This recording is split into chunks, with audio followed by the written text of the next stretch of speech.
Hey guys, tonight we begin with the single most sacred animal in the ancient world, and the deeply unsatisfying answer to what its owners actually called it.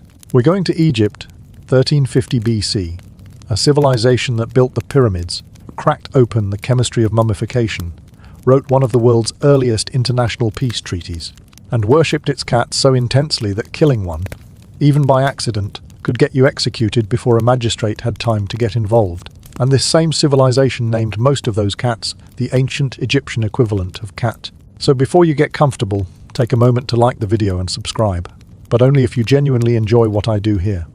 And let me know in the comments where you are tuning in from, and what time it is for you. It is always fascinating to see who is joining us from around the world.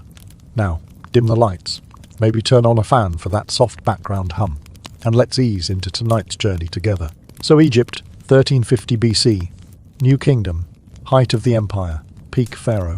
Amenhotep III is on the throne, a man so committed to his own legacy that he commissioned over 200 statues of himself, which is a lot even by pharaoh standards.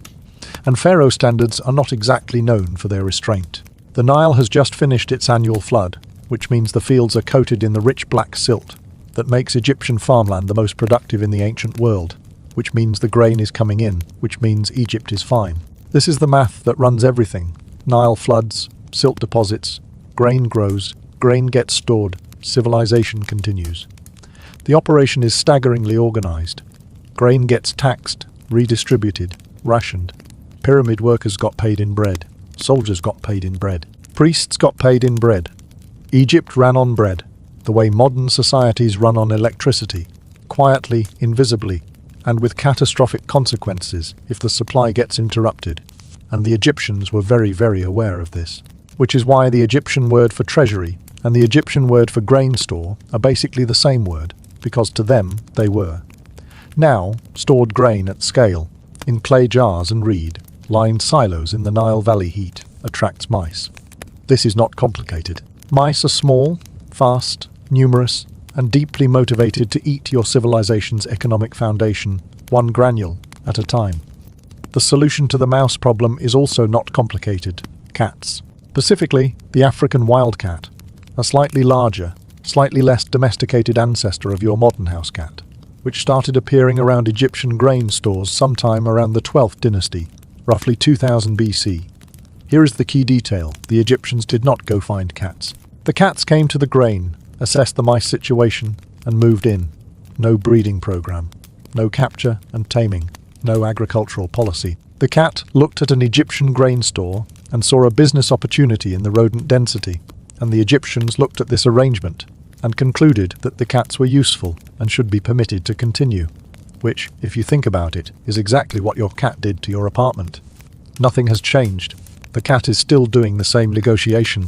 Then, because this is Egypt, and Egypt has an established pattern of taking useful things and making them cosmologically significant, the cat became sacred. The goddess Bastet, originally depicted as a lioness, fierce and solar, the burning protective eye of Ra, softened over centuries into a domestic cat. She became the goddess of home, women, childbirth, fertility, and the protection of the household.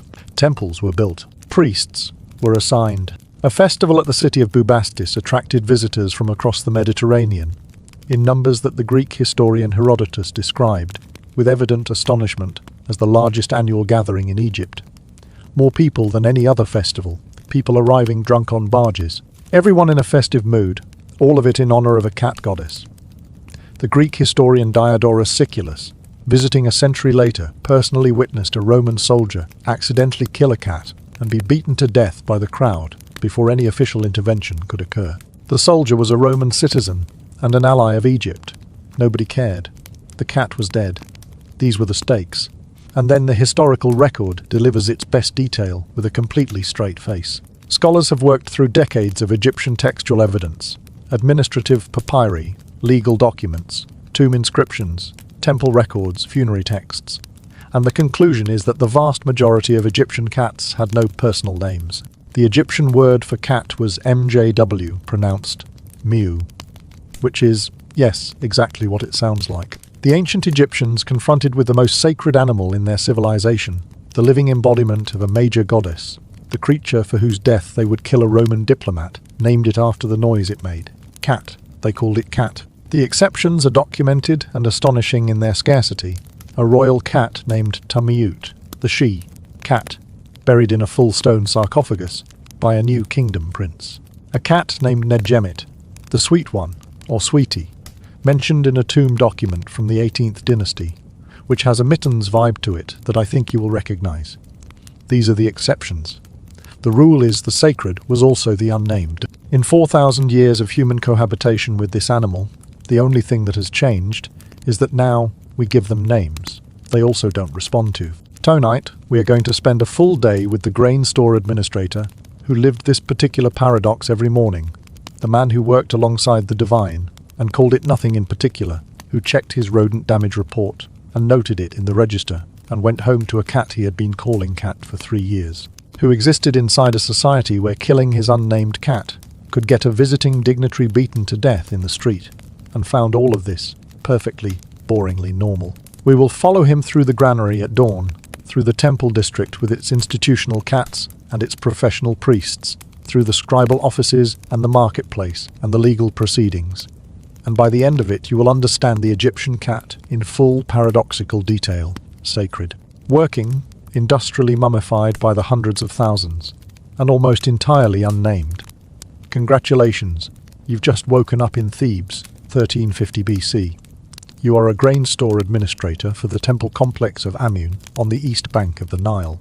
The good news. You work alongside the most celebrated creature in your civilization, an animal so protected that a Roman citizen was recently beaten to death for accidentally stepping on one. And the crowd did not consider this an overreaction. The bad news. The cat sitting on your chest has no name. It has caught perhaps 2 mice in the last 3 days, while you have personally documented at least a dozen fresh rodent trails in the eastern silo, and your supervisor arrives at the 2nd hour and has never once, in your entire experience of him, begun an inspection round with anything other than a problem he has already identified before speaking. Your mat is on the floor of the administrative annex, which is a stone room attached to the south wall of the main granary building, and your first sensory experience of every morning is the smell, grain, dry and faintly sweet. The specific dusty sweetness of stored emmer wheat and barley that has been sitting in sealed clay jars since the harvest 3 months ago, layered underneath with the sharper animal warmth of the cat that has been on your chest since the 2nd hour of the night, when it apparently assessed all available sleeping surfaces and determined that your sternum was the optimal choice. Your reed mat is thin on the left side where you have always slept on the left side, your shoulder recording this complaint with the tireless consistency of a body that has been told the same thing for 2 years and finds continued repetition unhelpful. Your linen robe is on because you sleep in your robe in the cold that the Nile sends through the wall gaps before dawn. The gaps that pass for ventilation in a building that was designed primarily around the temperature requirements of grain, rather than the comfort preferences of the people who administer it. Your body has accepted this priority ordering, in the way your body accepts most things about this job, through prolonged exposure, until the alternative is not trying. You open your eyes and the cat is there, which is always the correct order of morning experience, because the cat has arranged itself facing you at the distance that forces your eyes to refocus from sleep, depth to cat distance. The yellow-green of its eyes catching the pre-dawn grey light from the wall gap, with the clear-eyed focus of a creature that has been awake considerably longer than you have, and has been monitoring the situation. Your hands come up automatically, left to the floor, right to the cat, and the cat declines the suggestion your right hand is making, going heavier in the specific way of cats that have decided a position is not negotiable. Your wrist finds the floor. Your back delivers its full morning report on the sleeping arrangement. You accept both communications and sit up anyway, the cat redistributing itself from your chest to your thigh, with the smooth efficiency of an animal that has done this maneuver many times, and has it well practiced. Your eyes adjust to the low light. Your nose continues its morning report. Grain, lamp oil from the night, lamp the damp stone smell of the floor, and under all of it the faint sharp note of mouse, which is coming from the direction of the eastern silo, and which your nose has been trained to find in the grain.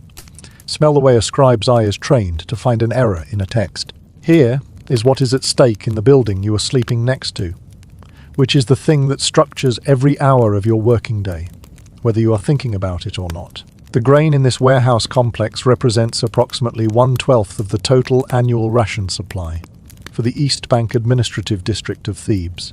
The scribes, dock workers, craftsmen, soldiers, priests, and temple staff who do not farm directly and whose food supply comes entirely through the state redistribution system that your warehouse is a functioning node of. Egypt does not use coinage. Egypt uses grain. The royal granaries are simultaneously the treasury, the central bank, and the payroll office.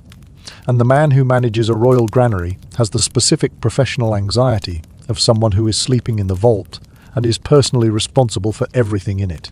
If the grain is short at the annual audit, short because of spoilage or theft, or most commonly because of mice, the deficit comes from somewhere, and the somewhere is the administrator's career, and possibly the administrator's freedom. The cats are the entire anti-mouse policy that your civilization has developed and implemented, and the success of that policy is, right now, sitting on your thigh, conducting a personal grooming operation. Your first task of every morning is the seal inspection, which you begin before water and before food, and before addressing any of the physical opinions your body has formed overnight about the sleeping arrangement.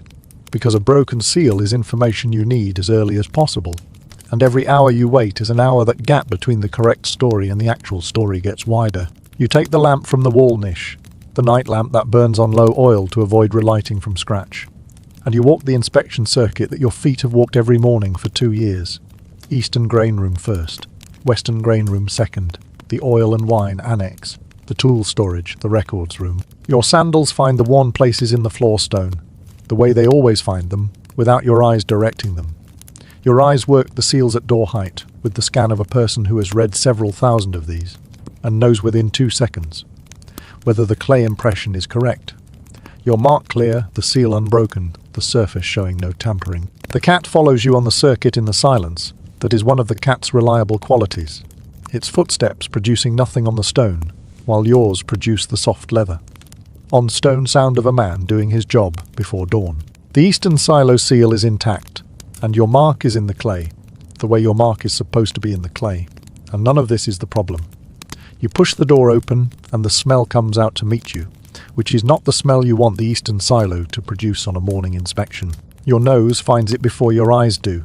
The sharp musk of mouse layered into the grain smell present this morning at a concentration your experience reads as active, recent, more than one. Your lamp goes to the far corner. Your eyes find the tracks, a scatter of small prints in the fine-grained dust on the floor, a trail running along the base of the storage jars, where the clay of the jar meets the floor and creates the kind of gap that rodents navigate, and that your professional knowledge of rodent architecture tells you will require resealing. Your eyes travel from the tracks to the floor to the cat, which has followed you into the silo, and is sitting in the middle of the floor looking at the corner with the focused attention that would, in a cat that was currently doing its job, be the precursor to action. Your eyes perform a professional inquiry. The cat's eyes perform a response that contains no information you can use. The cats of the Theban grain district arrived through no policy, anyone designed, and appear in no budget, anyone approved. What happened is what happens at every grain storage facility in recorded history. Grain attracted mice. Mice attracted cats.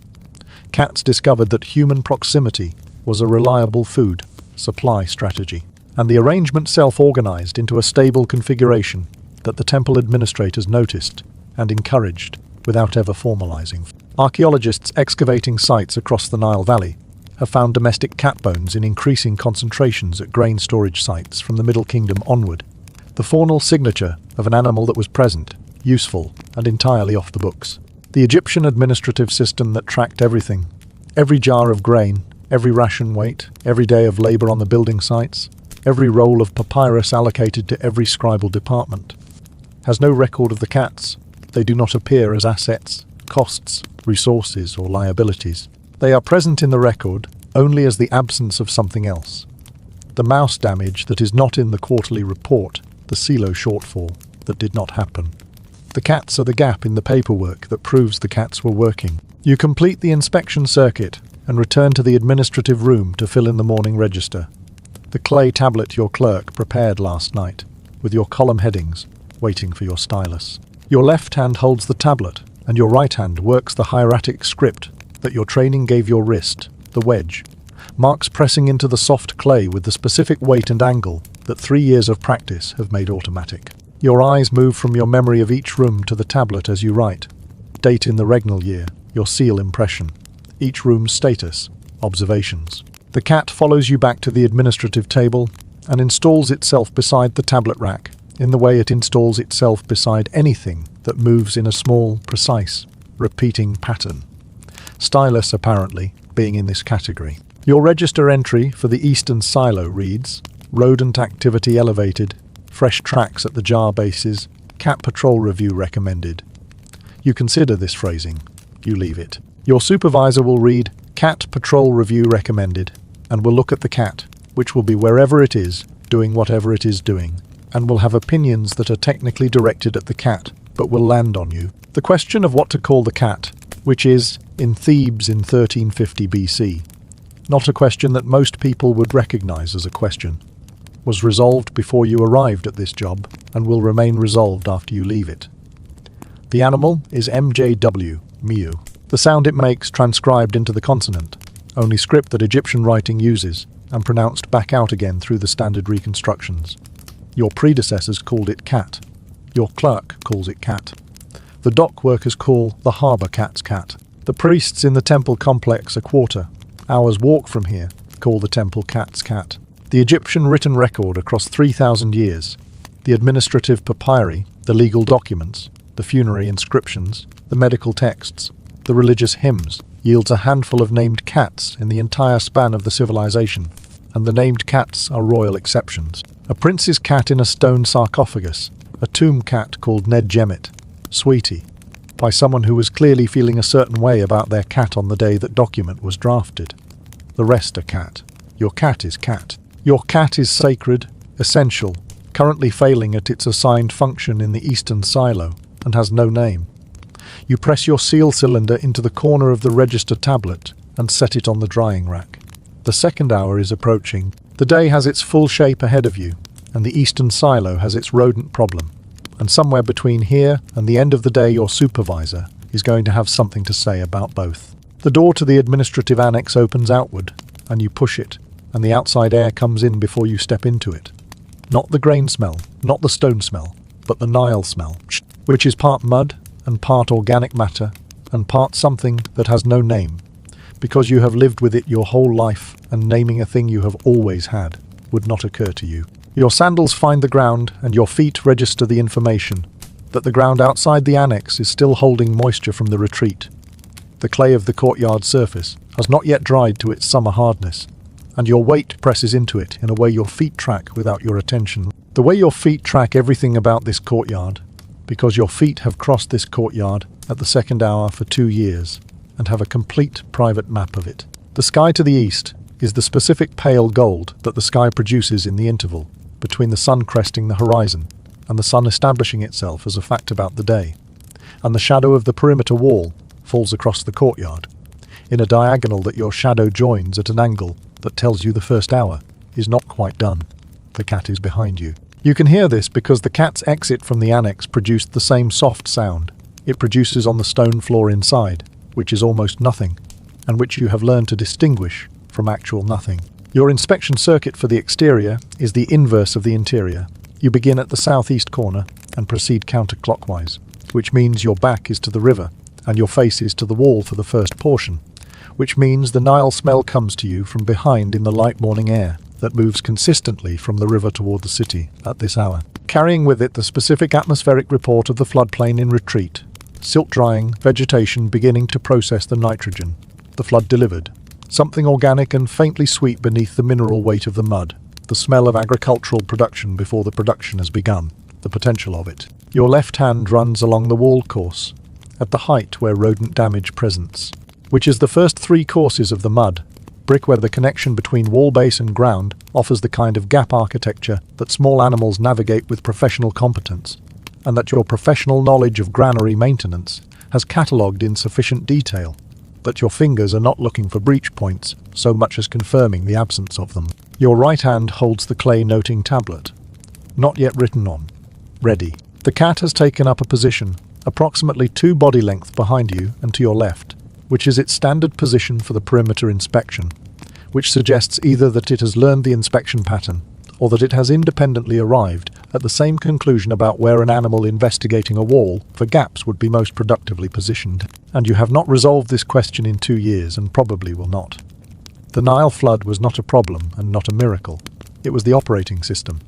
Every year in July the river rose, fed by the summer rains on the Ethiopian highlands, 1,200 miles upstream, carrying the fine volcanic silt of the East African plateau, and flooded the valley to a depth of roughly a metre across a strip of land that varied from a few kilometres to roughly 20.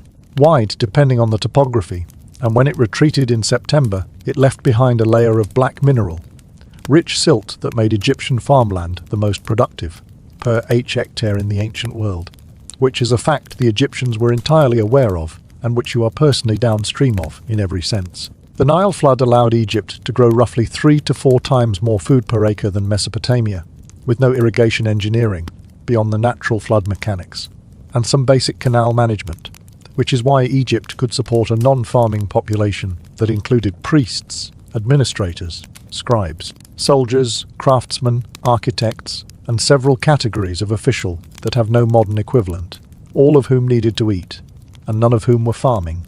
The grain store where you work is the infrastructure that makes all of this possible. The cats in the grain store are the infrastructure that makes the grain store possible. If this arrangement occasionally produces a cat that is not fully committed to its professional responsibilities, at dawn on a day when you have documented elevated rodent activity in the eastern silo, this is not a structural failure of the system. This is, as far as the system is concerned, a within tolerance variation on a generally functional arrangement. Your supervisor does not share this perspective, which is one of the reasons your supervisor is your supervisor. The southeast corner is clean, and your fingers report this, and your noting tablet remains blank, and your feet carry you counterclockwise to the east wall, where the first relevant information of the morning presents itself in the form of a section of the lower course, where the mud brick surface has been worked at, not broken, not breached, but worked. The surface showing the specific texture of sustained gnaw. In that your professional experience reads accurately, which is that something has been at this point for at least 2 nights and possibly more, and the fact that your seal inspection yesterday morning did not produce this observation means either the activity began after yesterday's inspection, or you were not sufficiently thorough yesterday morning, and your private assessment of these 2 options produces a clear preference for one of them which you will not record in the noting tablet. Your fingers follow the gnaw marks, upper extent, lower extent, lateral range, and produce the estimate of animal size that 3 years of granary maintenance have made automatic. The marks are consistent with mouse rather than rat, which is information. Because a mouse that has been working a mud brick wall for 2 nights in the same location is a mouse that has assessed this location as promising, which means there is something on the other side of this wall that it is interested in, which means you need to know what is in the interior space adjacent to this external point. You write on the noting tablet, east wall, 3rd course, 10 cubits, south of the northeast corner. The cat has arrived at the gnaw marks also, and is performing an investigation that looks, from the outside, very similar to yours. Nose at the wall surface, lateral movement along the damage area, focused attention, and you experience a brief moment of collegial optimism before the cat sits down. The ground at the base of the east wall is soft enough from the flood retreat that your eyes find the trails without effort. The small prints of mice in the drying mud, running along the wall base in the narrow shadow the wall casts at this hour.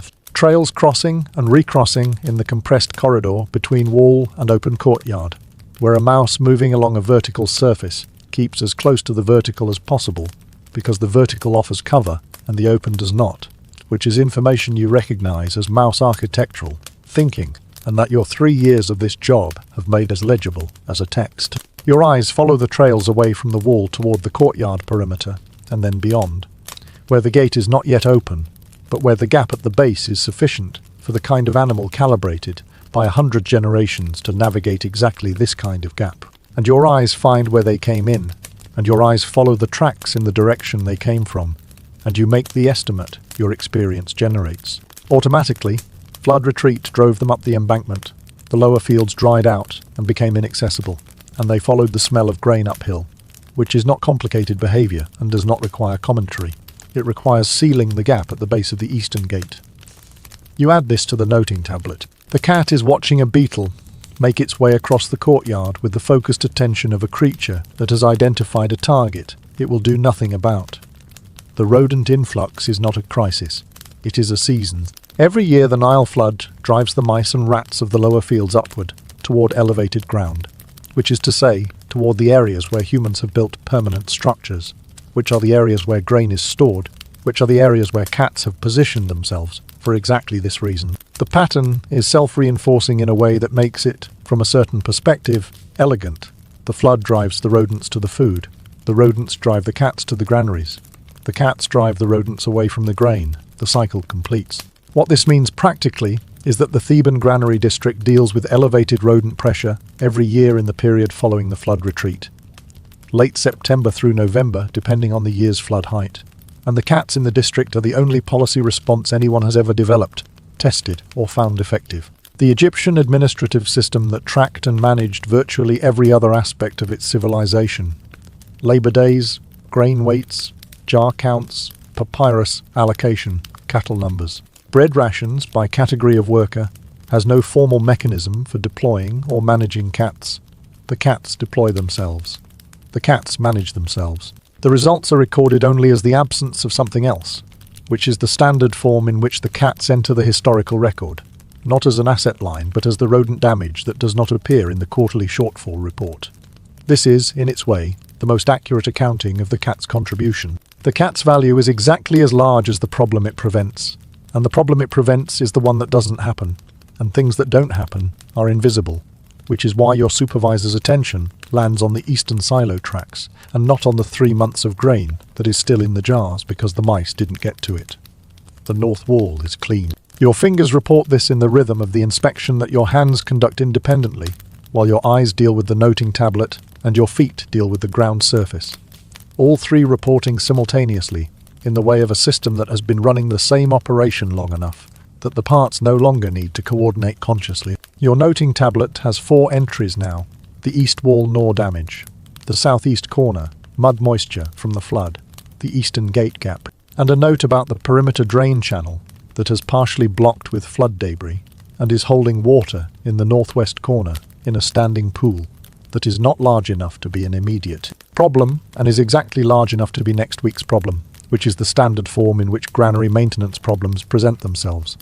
Small, manageable, postponable, accumulating quietly into the medium-sized problem that your supervisor discovers on an inspection and treats as evidence of a failure of attention, as if the problem were not the problem, but the evidence of it. Your hand presses the stylus into the clay of the noting tablet, and you feel the specific pressure of fresh clay yielding, in the way that fresh clay yields, softer than yesterday's register tablet, warmer from the morning air than the stone-cold interior clay.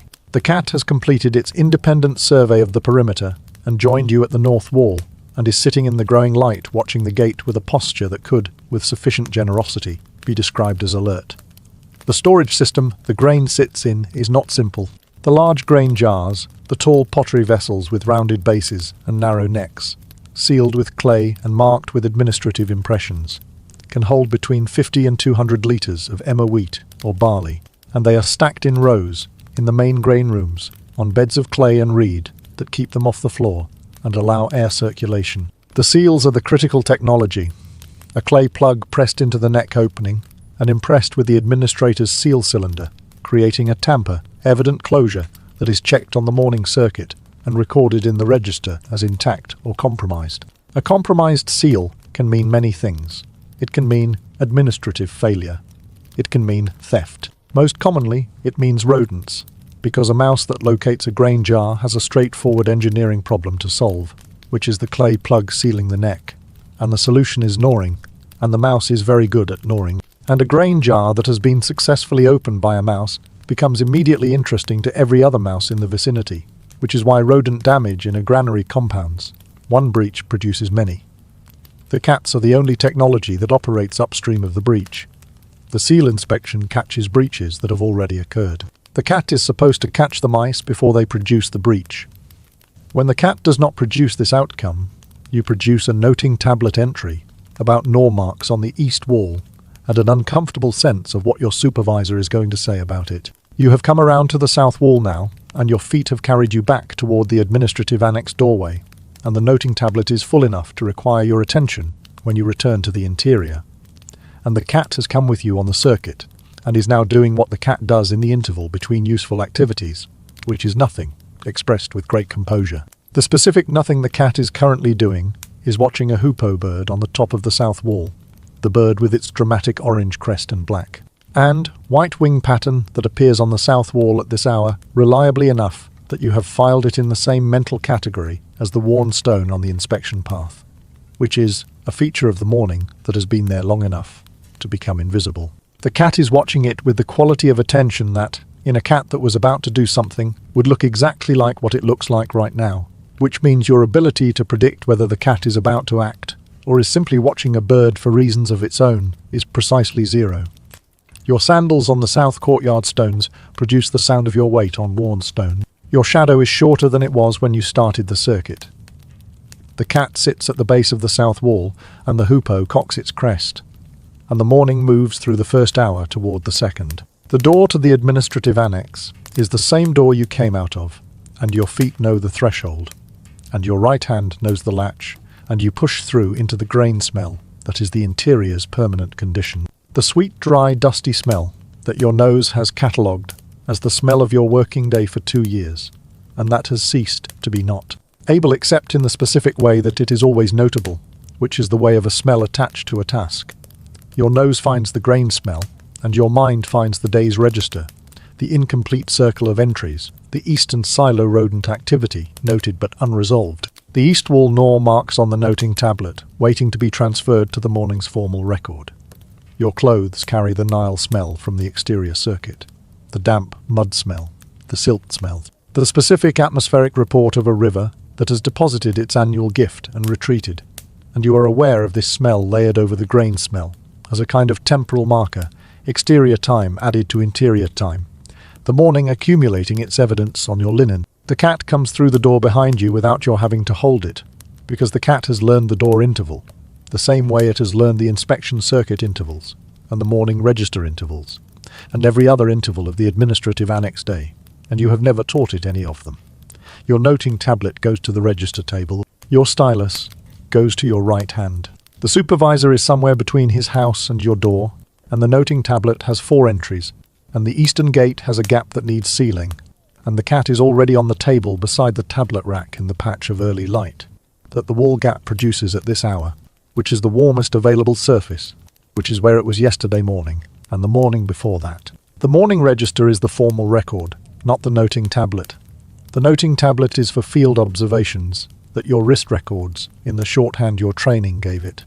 The abbreviated hieratic that your clerk will not always be able to read without asking. The register is for what the district auditors will examine at the quarterly accounting, which means the register is written in the careful hand your scribal school spent 3 years installing in your right wrist. The hand that is legible to other administrators and to the clerks of the superior office and to the Pharaoh's agents, if it ever came to that, which you have been told it does not usually come to, and which your predecessor apparently found was not as absolute a guarantee as it sounds. Your left hand holds the morning's main tablet, and your right hand is working through the seal inspection results. Each room entered in sequence, each seal noted as intact, each observation from the interior circuit translated from your private shorthand into the careful register script that the district expects. The eastern silo entry has more words than the others, and your wrist does not rush them. The lamp on the table produces the small, steady light that the wall gap's morning sun has not yet replaced, and the grain smell of the interior is the grain smell. It always is, and the cat is on the table beside the tablet rack in the patch of early light that the wall gap produces at this hour, which is the cat's standard first hour position and does not require comment. Your inventory cross check runs alongside the register entry, each room's seal status matched against last month's jar count, last month's weight assessment, the mathematical relationship between what was deposited and what should be there, the gap that represents consumption by ration distribution, subtracted from the opening total, producing the number that should match what is in the jars now. You do this in the margin of the register tablet in the smaller notation your right hand produces automatically for running calculations, the numbers going down the left margin, while the formal entries go across the main body. 2 streams of information in 2 scripts, occupying the same surface. Each room has an entry. Each room has a jar count. Each room has a seal notation. Each room has a weight estimate and a ration figure and a consumption calculation and a discrepancy field where you note the difference between what the arithmetic says and what the seal inspection found. The cat has no entry. The cat has no jar count. The cat has no weight estimate and no consumption figure and no discrepancy field and no register notation. And this is not a gap in your bookkeeping. This is the correct state of the register because the cat is not in the register. The cat is in the room where the register is being written, sitting in the morning light, and it is not in the register. And this is how the register correctly reflects the situation. The Egyptian administrative apparatus that built the pyramids, that coordinated the labor of tens of thousands of workers, tracked every loaf of bread paid in wages, recorded every jar of grain in every storage facility across the entire Nile Valley, kept records of virtually everything it touched. Archaeologists working through the administrative papyri of the New Kingdom have found inventories of cattle by individual animal. They have found records of tool allocation by individual craftsmen. They have found bread ration lists that name every recipient. They have found papyri that track the number of days individual workers spent ill, absent, or mourning a dead relative, because those days were unchargeable days, and the system needed to account for them. The cats are not in any of this. Across the entirety of the Egyptian administrative record, which spans roughly 3,000 years, and represents one of the most comprehensive documentary archives of any pre-modern civilization, there is no cat inventory, no cat ration record, no cat labor allocation, no cat census. This is not because the Egyptians didn't know the cats were there. The cats were conspicuously there. The cats were sacred. The cats had a goddess. The absence of the cats in the administrative record is because the cats arrived through no policy the administration made, operated through no mechanism the administration controlled, and produced results the administration tracked only as the shortfall that didn't appear in the quarterly grain report. The cat was the thing the system ran on, that the system had no language for. Your clerk arrives at the midpoint of the first hour with the day's fresh tablets and the water jug and the expression of a man who has read the morning seal inspection entry from the slate your night clerk left and has already formed a preliminary assessment of the day's problems before entering the room. His name is Kaka. He has been your clerk for 8 months, and he has, in 8 months, never once begun a morning by telling you something positive about the seal inspection, which may be a function of the seal inspections or may be a function of Carter, and you have not yet gathered enough data to determine which. He sets the fresh tablets on the rack, sets the water jug beside your elbow, glances at the register entry you are currently writing, and glances at the cat. His glance at the cat contains the professional restraint of a man who has learned that commenting on the cat's activities is a form of commentary on your administration of the cat's activities, which is a form of commentary he has learned to keep off his face. You tell him about the east wall gnaw marks and the gate gap and the drain blockage. He notes these in his own tablet. The cat blinks and looks at the wall gap with the expression of a cat that has heard your description of its professional performance and does not consider this information relevant to its current situations. The inventory cross check requires the previous month's register for comparison, which lives in the records room in the clay archive box, marked with last month's date and your seal, and your right hand has retrieved it before your mind has consciously directed the retrieval, which is the standard operation of a body that has done this task enough times to have automated it. The tablets are cool from the records room and lighter than the morning's register tablet, because last month's entries are already dry and set, and the clay has lost its water content and hardened into the permanent record. Your eyes move from last month's numbers to this month's numbers to the margin calculations to the discrepancy column, and the morning's arithmetic resolves into its standard shape. Grain present is within 2% of grain expected, which is acceptable variance, which means the current seal integrity is doing what it is supposed to do, which means the eastern silo situation has not yet produced a measurable shortfall, which means the morning's bad news is contained, for now, in the category of problems that have not yet become numbers. Your eyes find the east column of last month's register, which is the eastern silo, which has 3 small rodent-related notations in the margin, in the small informal script that you use for observations you expect to resolve before they require formal entry, and which have not resolved, and which are now going to require formal entry, and which your supervisor is going to find when he reads the register this morning. The cat is on the table. Last month's register is in your left hand. The cat is not in last month's register either. The ancient Egyptian word for cat was written with 3 signs and a determinative. The 3 signs were the milk jug hieroglyph, representing the consonant M, the reed hieroglyph, representing the consonant J, which in most positions behaves like the English Y, or a glottal stop, but at the end of a word softens toward a vowel sound, and the quail chick hieroglyph, representing the consonant W, which at the end of a word makes an oo sound, comparable to the W in the English words pew or Jew. The determinative was a seated cat or a rolled animal hide, indicating the semantic category. This sign doesn't contribute to the pronunciation. It tells the reader what category of thing the word belongs to. The resulting word is written in transliteration as MJW, and the standard modern pronunciation, reconstructed through comparison with the Egyptian languages descendant Coptic and Cross, referenced against Greek and Semitic loan records, is miu. The Egyptians named the cat after the noise it made. The noise it made is, across 4,000 years of linguistic evolution, the noise it still makes. Your cat, this morning, has made this noise twice. Once when it relocated from your chest to your thigh at dawn, and once when it investigated the eastern silo entrance and found the rodent situation more developed than it had apparently expected. And in neither case did the noise constitute a communication you could act on, which is the same situation in which the ancient Egyptians found themselves and which produced, as its administrative resolution, a word that is the noise itself. There is no entry in your morning register for the cat, and there will not be one. Your register has an entry for every jar in every room, an entry for every seal checked, an entry for the floor condition of each room, and the air quality of each room. You assess this by smell and record it in the standard notation your training gave you for the purpose, and an entry for your own seal impression in the corner, verifying that the document is yours, and the observations are yours, and the administrative responsibility is yours.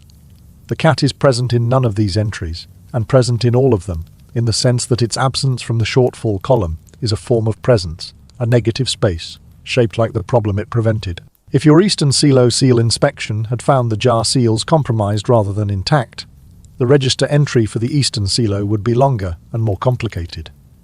If the cats of this district were removed, the entries for compromised jar seals would proliferate. The register would be full of cat, expressed as the absence of what the cat prevents.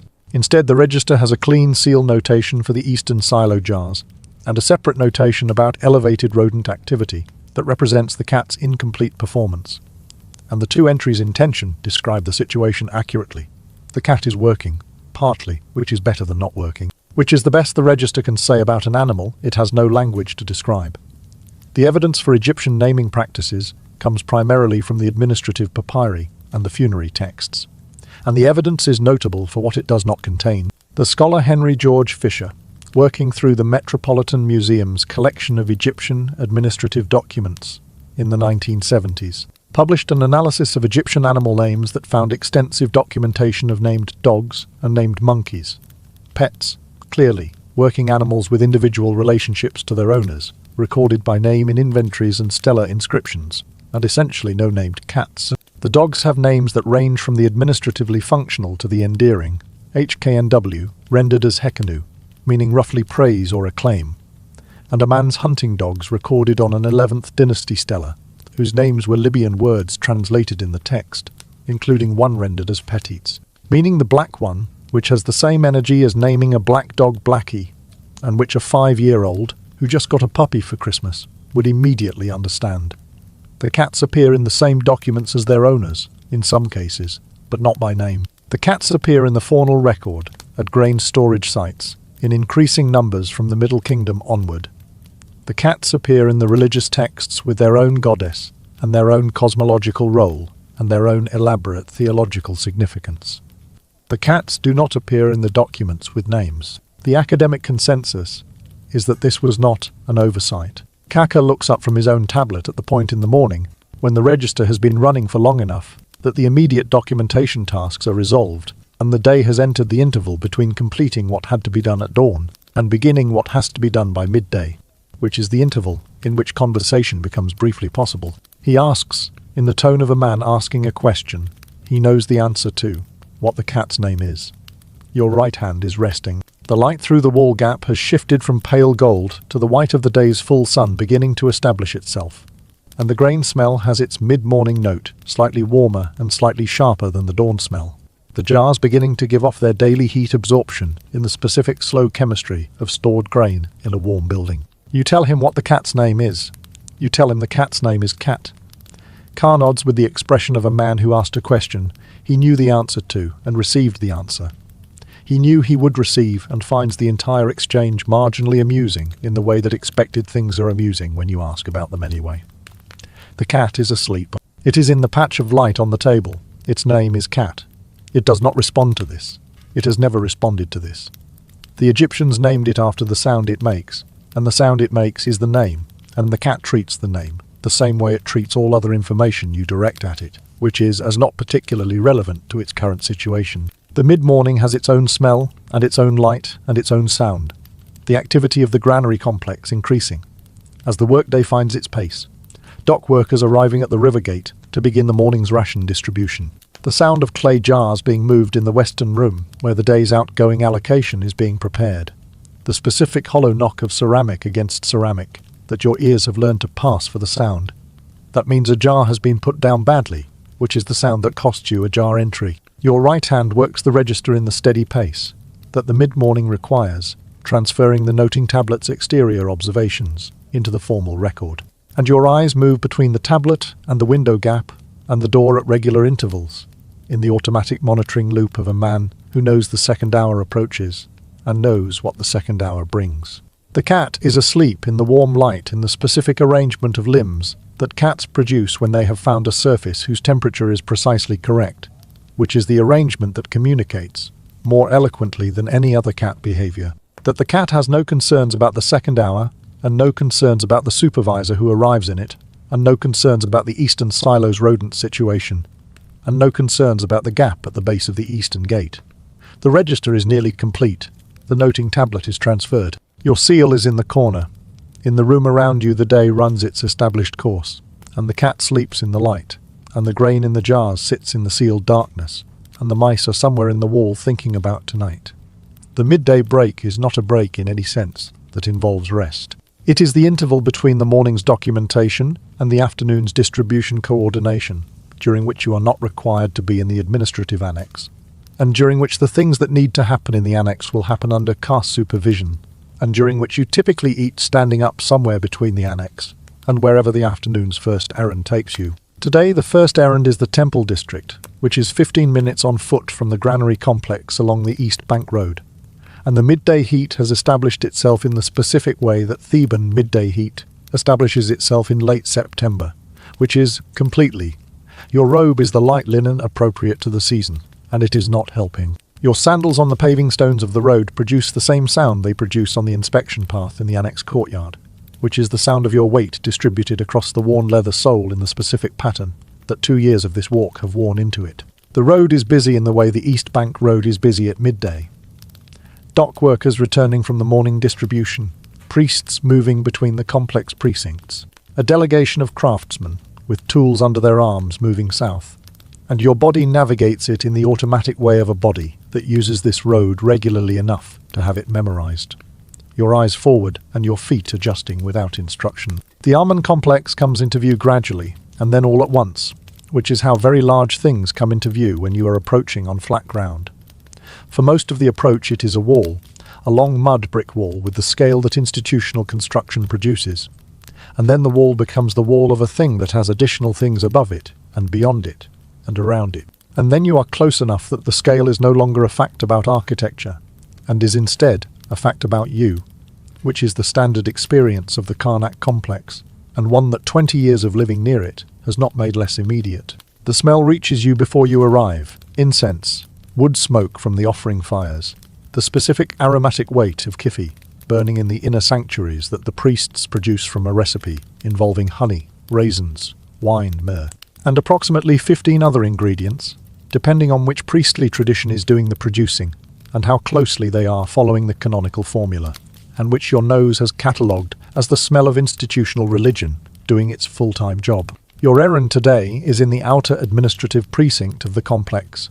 Grain distribution documentation, temple stores, the routine paperwork that connects the state granary system to the temple granary system, which are formally separate and practically interconnected in the way of all systems that manage the same resource through adjacent bureaucracies. The Amun complex at Karnak in 1350 BC was not a building, it was an ongoing project. Construction had been continuous on the site since the Middle Kingdom, which is to say construction had been continuous for approximately 600 years at the point you are walking through it.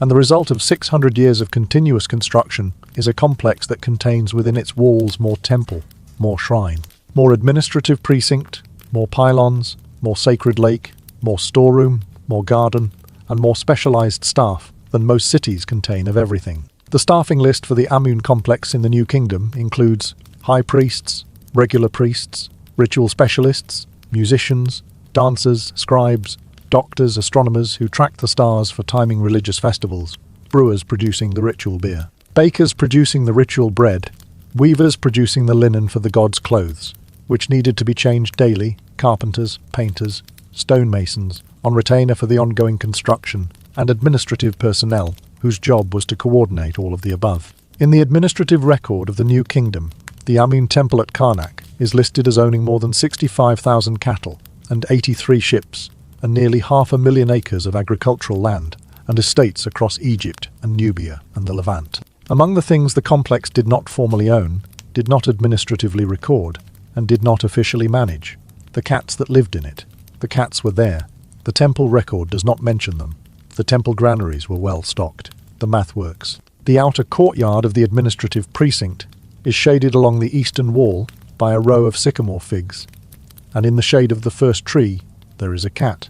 This is the detail your eyes find before your eyes find the administrative building entrance, or the priest's assistant you are looking for, or the ration clerk whose tablets you need to reconcile with your own. Because your professional training has spent 2 years calibrating your vision for cats in grain, adjacent environments.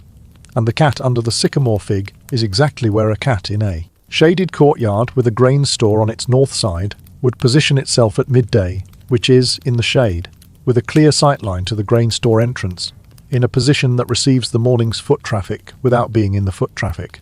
This cat is larger than your granary cat. This cat has the settled quality of an animal that has been in this specific spot long enough to have assessed all of its variables and found them satisfactory, which is different from the settled quality your granary cat produces, which is the quality of an animal that has assessed the variables and found them preferable to the alternative.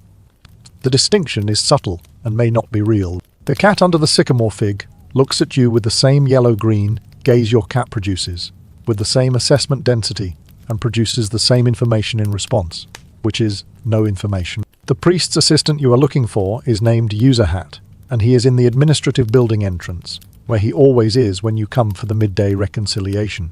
And he has the grain distribution tablets already pulled, because you come at the same time every time, and User Hat has noticed this. While you are working through the tablet comparison, your eyes find the cat again through the doorway, still under the sycamore fig, in the same configuration, and one of the other priests, passing through the courtyard with a bundle of linen under his arm, stops and puts a small piece of bread on the ground in front of the cat, which the cat investigates and then eats, and the priest continues without breaking stride.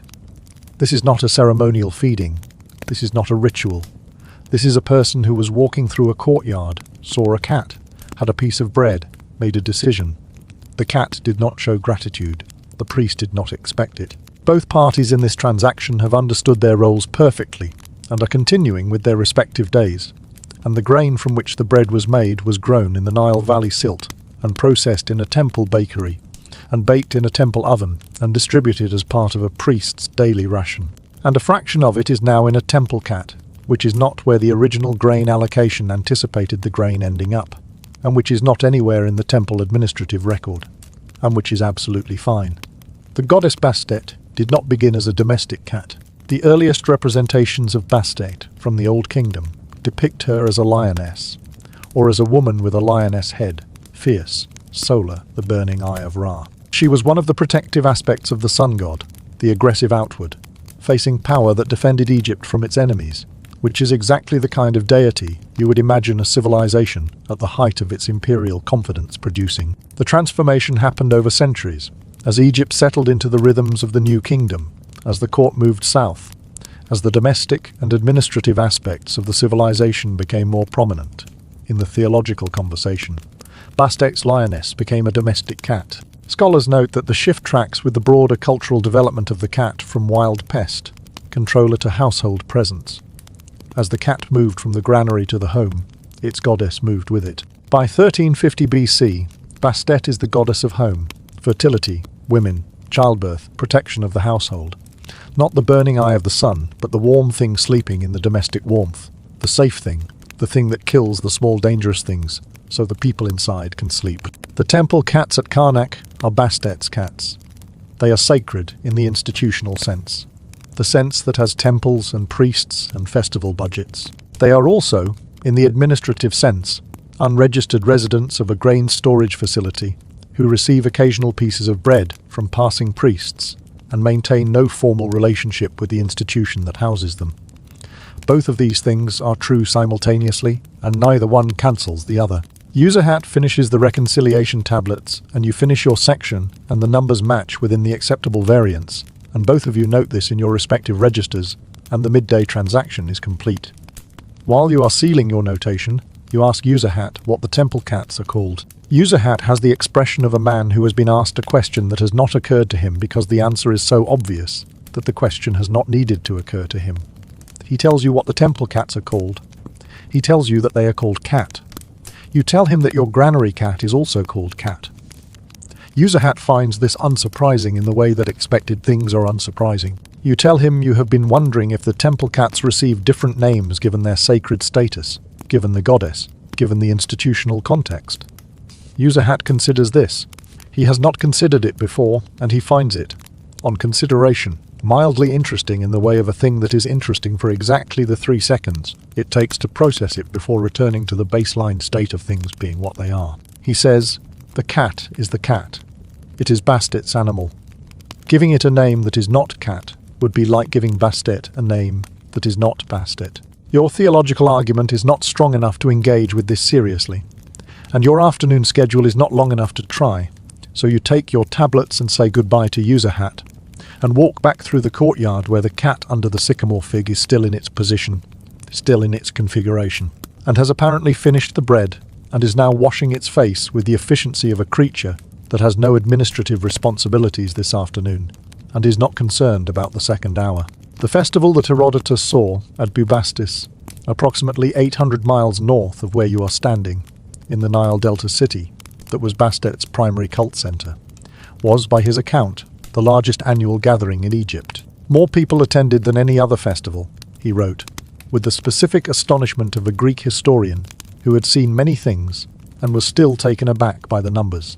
The pilgrims arrived by boat along the Nile, men and women together, which Herodotus notes as unusual by Greek standards, with music and singing and people waving clappers and calling out to the townspeople on the banks, and a significant portion of the crowd was, by Herodotus's accounting, extremely drunk on the wine that the festival pilgrimage apparently required in large quantities. This was not transgressive behavior. This was the festival. The festival was for a cat goddess, and the festival was the largest gathering in Egypt, and the gathering was characterized by wine and music and considerable noise. The cats at Bubastis lived in the temple precinct. They did not have names. The 100,000 pilgrims who came annually to honor them did not know their names because their names were cat. The Greek historian who wrote about the festival with evident astonishment noted everything about it. The scale, the music, the wine, the devotion. He did not note the names of the cats. There were no names to note. You are back on the East Bank Road when you become aware that the cat has been following you for an indeterminate portion of the walk back, which you have not noticed until this moment, and which suggests the cat has been behind you for long enough that it has become part of the background of the walk in the way that familiar things become invisible. You turn and the cat is there, 3 body length behind you in the road, sitting in the shade of a wall with the expression of a cat that was not following you, and was going this direction independently, and the coincidence is its own business. You have no way to verify this claim. The cat has been in the administrative annex since before you arrived for your shift this morning, and has no obvious reason to have followed you to the temple complex and back. And yet here it is, and the temple complex is where you went, and the road back is the road you are on, and the cat is behind you on it. You turn and continue walking. The cat continues not following you at its own pace. The afternoon heat is the midday heat in its declining phase, and your robe has the dust of the East Bank Road on its lower hem, and your sandals have the specific warmth of afternoon stone, heat rising through worn leather. The temple complex is behind you, and its incense smell is fading, and the grain smell of the granary complex is not yet present, and in the interval between the two smells, there is just road dust and city, and the sound of the cat's near, silent footsteps behind you.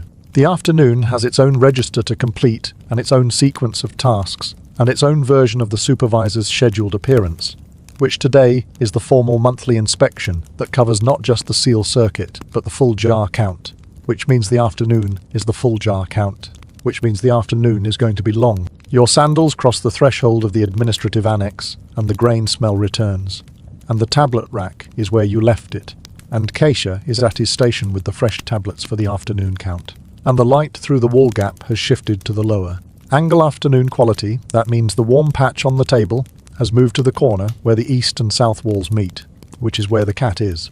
Currently, in the configuration, that means it has been there for some time, which means either the cat arrived back before you did, or there is more than one cat, and you have been followed by the wrong one, and you do not have the administrative capacity to resolve this today. The afternoon's first task is the Western Grain Room, and your feet know the way, and your left hand has the blank tablet, and your right hand has the stylus, and the cat is in the warm corner in the light, and the jar count begins, and the day moves through its established sequence toward the second half, and somewhere in the Western Grain Room there are 100 jars to count, and somewhere in the Eastern Silo there are rodent tracks that still need addressing, and the cat is exactly where it wants to be, which is the only question about the cat that has a clear answer.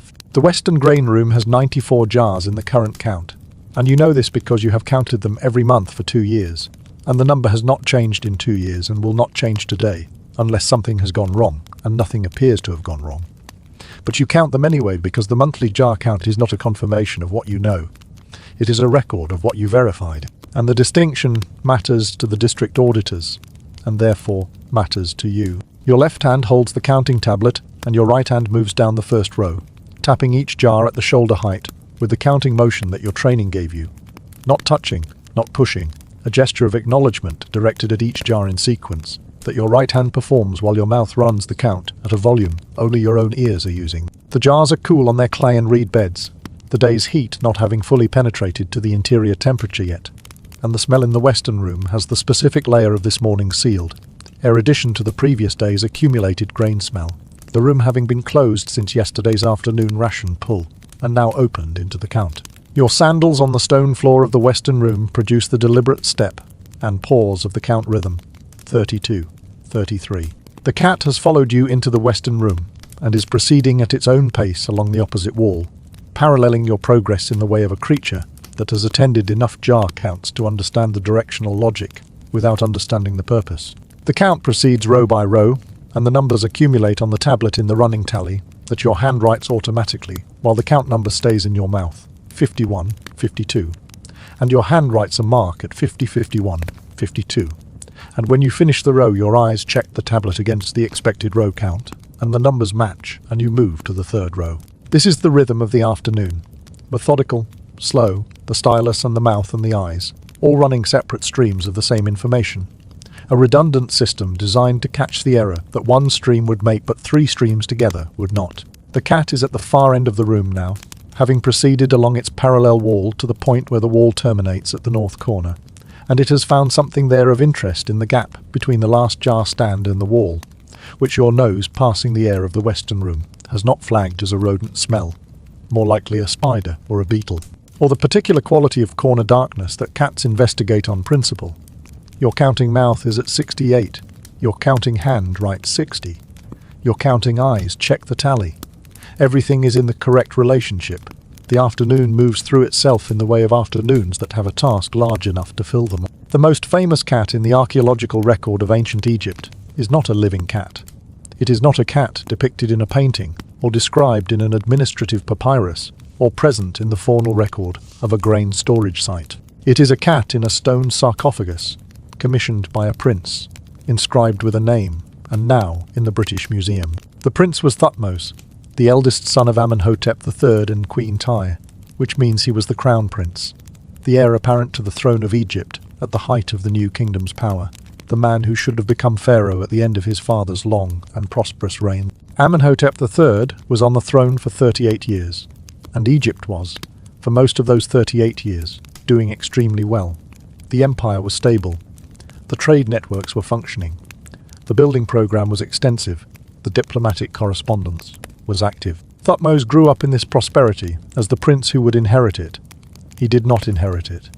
He died before his father, the exact circumstances unknown, the date uncertain, and the throne passed instead to his younger brother, who became Amenhotep, who then became Akhenaten, who then became the most controversial pharaoh in Egyptian history by abolishing the traditional pantheon and establishing a monotheistic sun cult, which is a decision that the Egyptian priesthood considered catastrophically misguided, and which they spent the following reign aggressively undoing. The heir who died before his time, whose younger brother then took Egypt in a direction that the civilization spent 2 generations recovering from.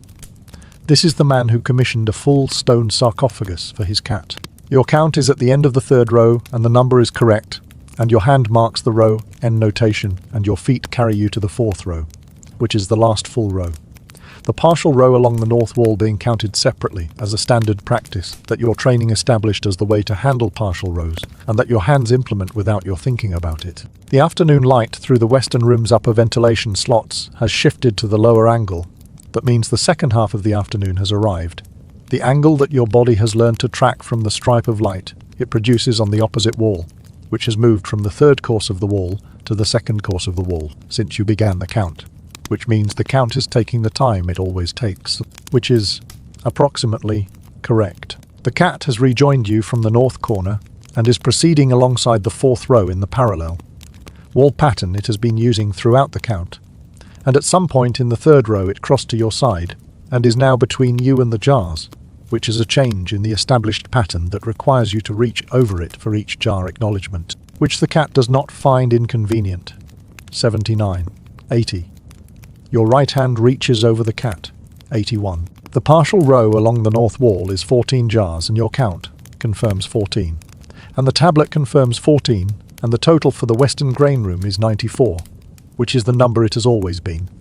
And you note the total in the bottom margin of the count tablet with the summary notation that the district format requires room designation, jar count, seal inspection status, weight estimate from last month's measurement, your mark, and the western grain room count is complete. Your feet carry you to the door, and the cat comes also, and the seal goes back on the door latch, and your seal cylinder presses into the fresh clay. Plug with the specific resistance of new clay accepting the impression.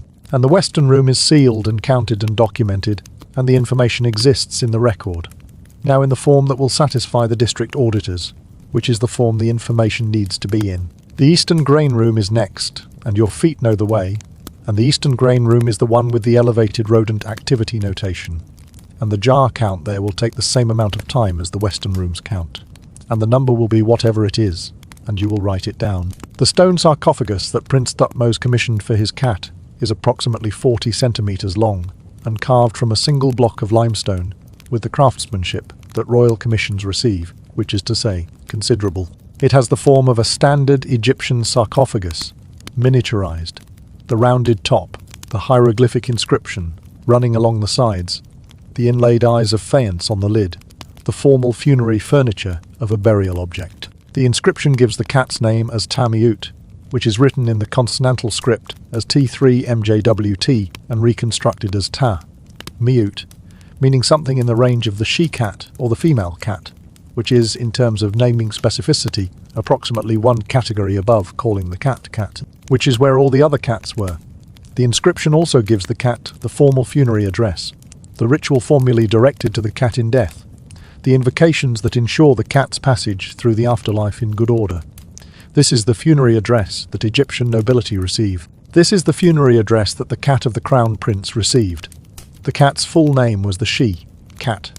The cat received a stone sarcophagus and a formal afterlife inscription, and the same prayers said over it that were said over princes. The sarcophagus was found in the tomb precinct at Saqqara and is now in the British Museum, catalogue number EA 4479, where you can look it up and where the inscription is translated for you, and where the gravity of the whole arrangement the stone, the carving, the formal inscription. The name that means the cat is available for your consideration at any time. The Eastern grain room count begins with the same rhythm as the Western room count, and proceeds with the same methodology and produces, by the fifth row, a number that is slightly different from last month's number, in a way that your running total confirms is not seal failure, not theft, and not rodent loss. It is the legitimate consumption variance of a ration pool that was slightly larger than the standard allocation because of the dock workers' festival contribution last month, which you noted in last month's register, and which you are now seeing expressed in the jar count as exactly the discrepancy the festival contribution would produce. Your hand writes this discrepancy in the margin. Your mouth is at 44. Your feet are on the 6th row. The Eastern room has the elevated rodent smell still in its air, not sharp, not fresh, not the smell of active recent activity, but present, the background note of an ongoing situation that has not become an acute situation, but that your nose registers as still there, still developing, still going to be a problem before it is not a problem. The cat is at the back of the room. The cat's nose is doing its own investigation of the Eastern room's air, and its conclusion appears to be the same as yours. Something worth noting, no immediate action indicated, and you have been in this building long enough to trust the cat's nose as a secondary instrument for confirming your own. The Crown Prince's cat receiving a stone sarcophagus, while every granary cat in Egypt was called cat and received no formal burial, is not a contradiction that the Egyptians appear to have experienced as a contradiction. It is the normal distribution of the sacred across different levels of the hierarchy. The cat was sacred as a category. The prince's cat was sacred as a category plus singular as an individual, which is the same distinction you draw between the pharaoh and the soldiers, between the high priest and the acolyte. All of them participants in the divine order, not all of them receiving the same marble. The cat named the she-cat in her limestone sarcophagus, with her faience eyes, is the exception that the rule acknowledges exists while remaining unmoved by it. The rule is, cats are MJW. The exception is, one cat in the entire archaeological record of 3 millennia of Egyptian civilization is MJW plus a formal burial, plus a name that means MJW with a feminine suffix. The cat named the she-cat got the sarcophagus. Your granary cat gets the warm patch on the table. Both of these outcomes are exactly appropriate to their respective contexts, and neither of them involves calling the cat by a personal name, which is the detail that remains stable across the Royal Commission and the administrative annex and the temple precinct and the harbour and every other context in which the ancient Egyptians maintained their civilization on the labour of an animal, whose name was the sound it made. The Eastern room count finishes at 87, which is 3 less than last month, which is the festival contribution discrepancy, which you note in the summary notation in the same format you used for the Western room.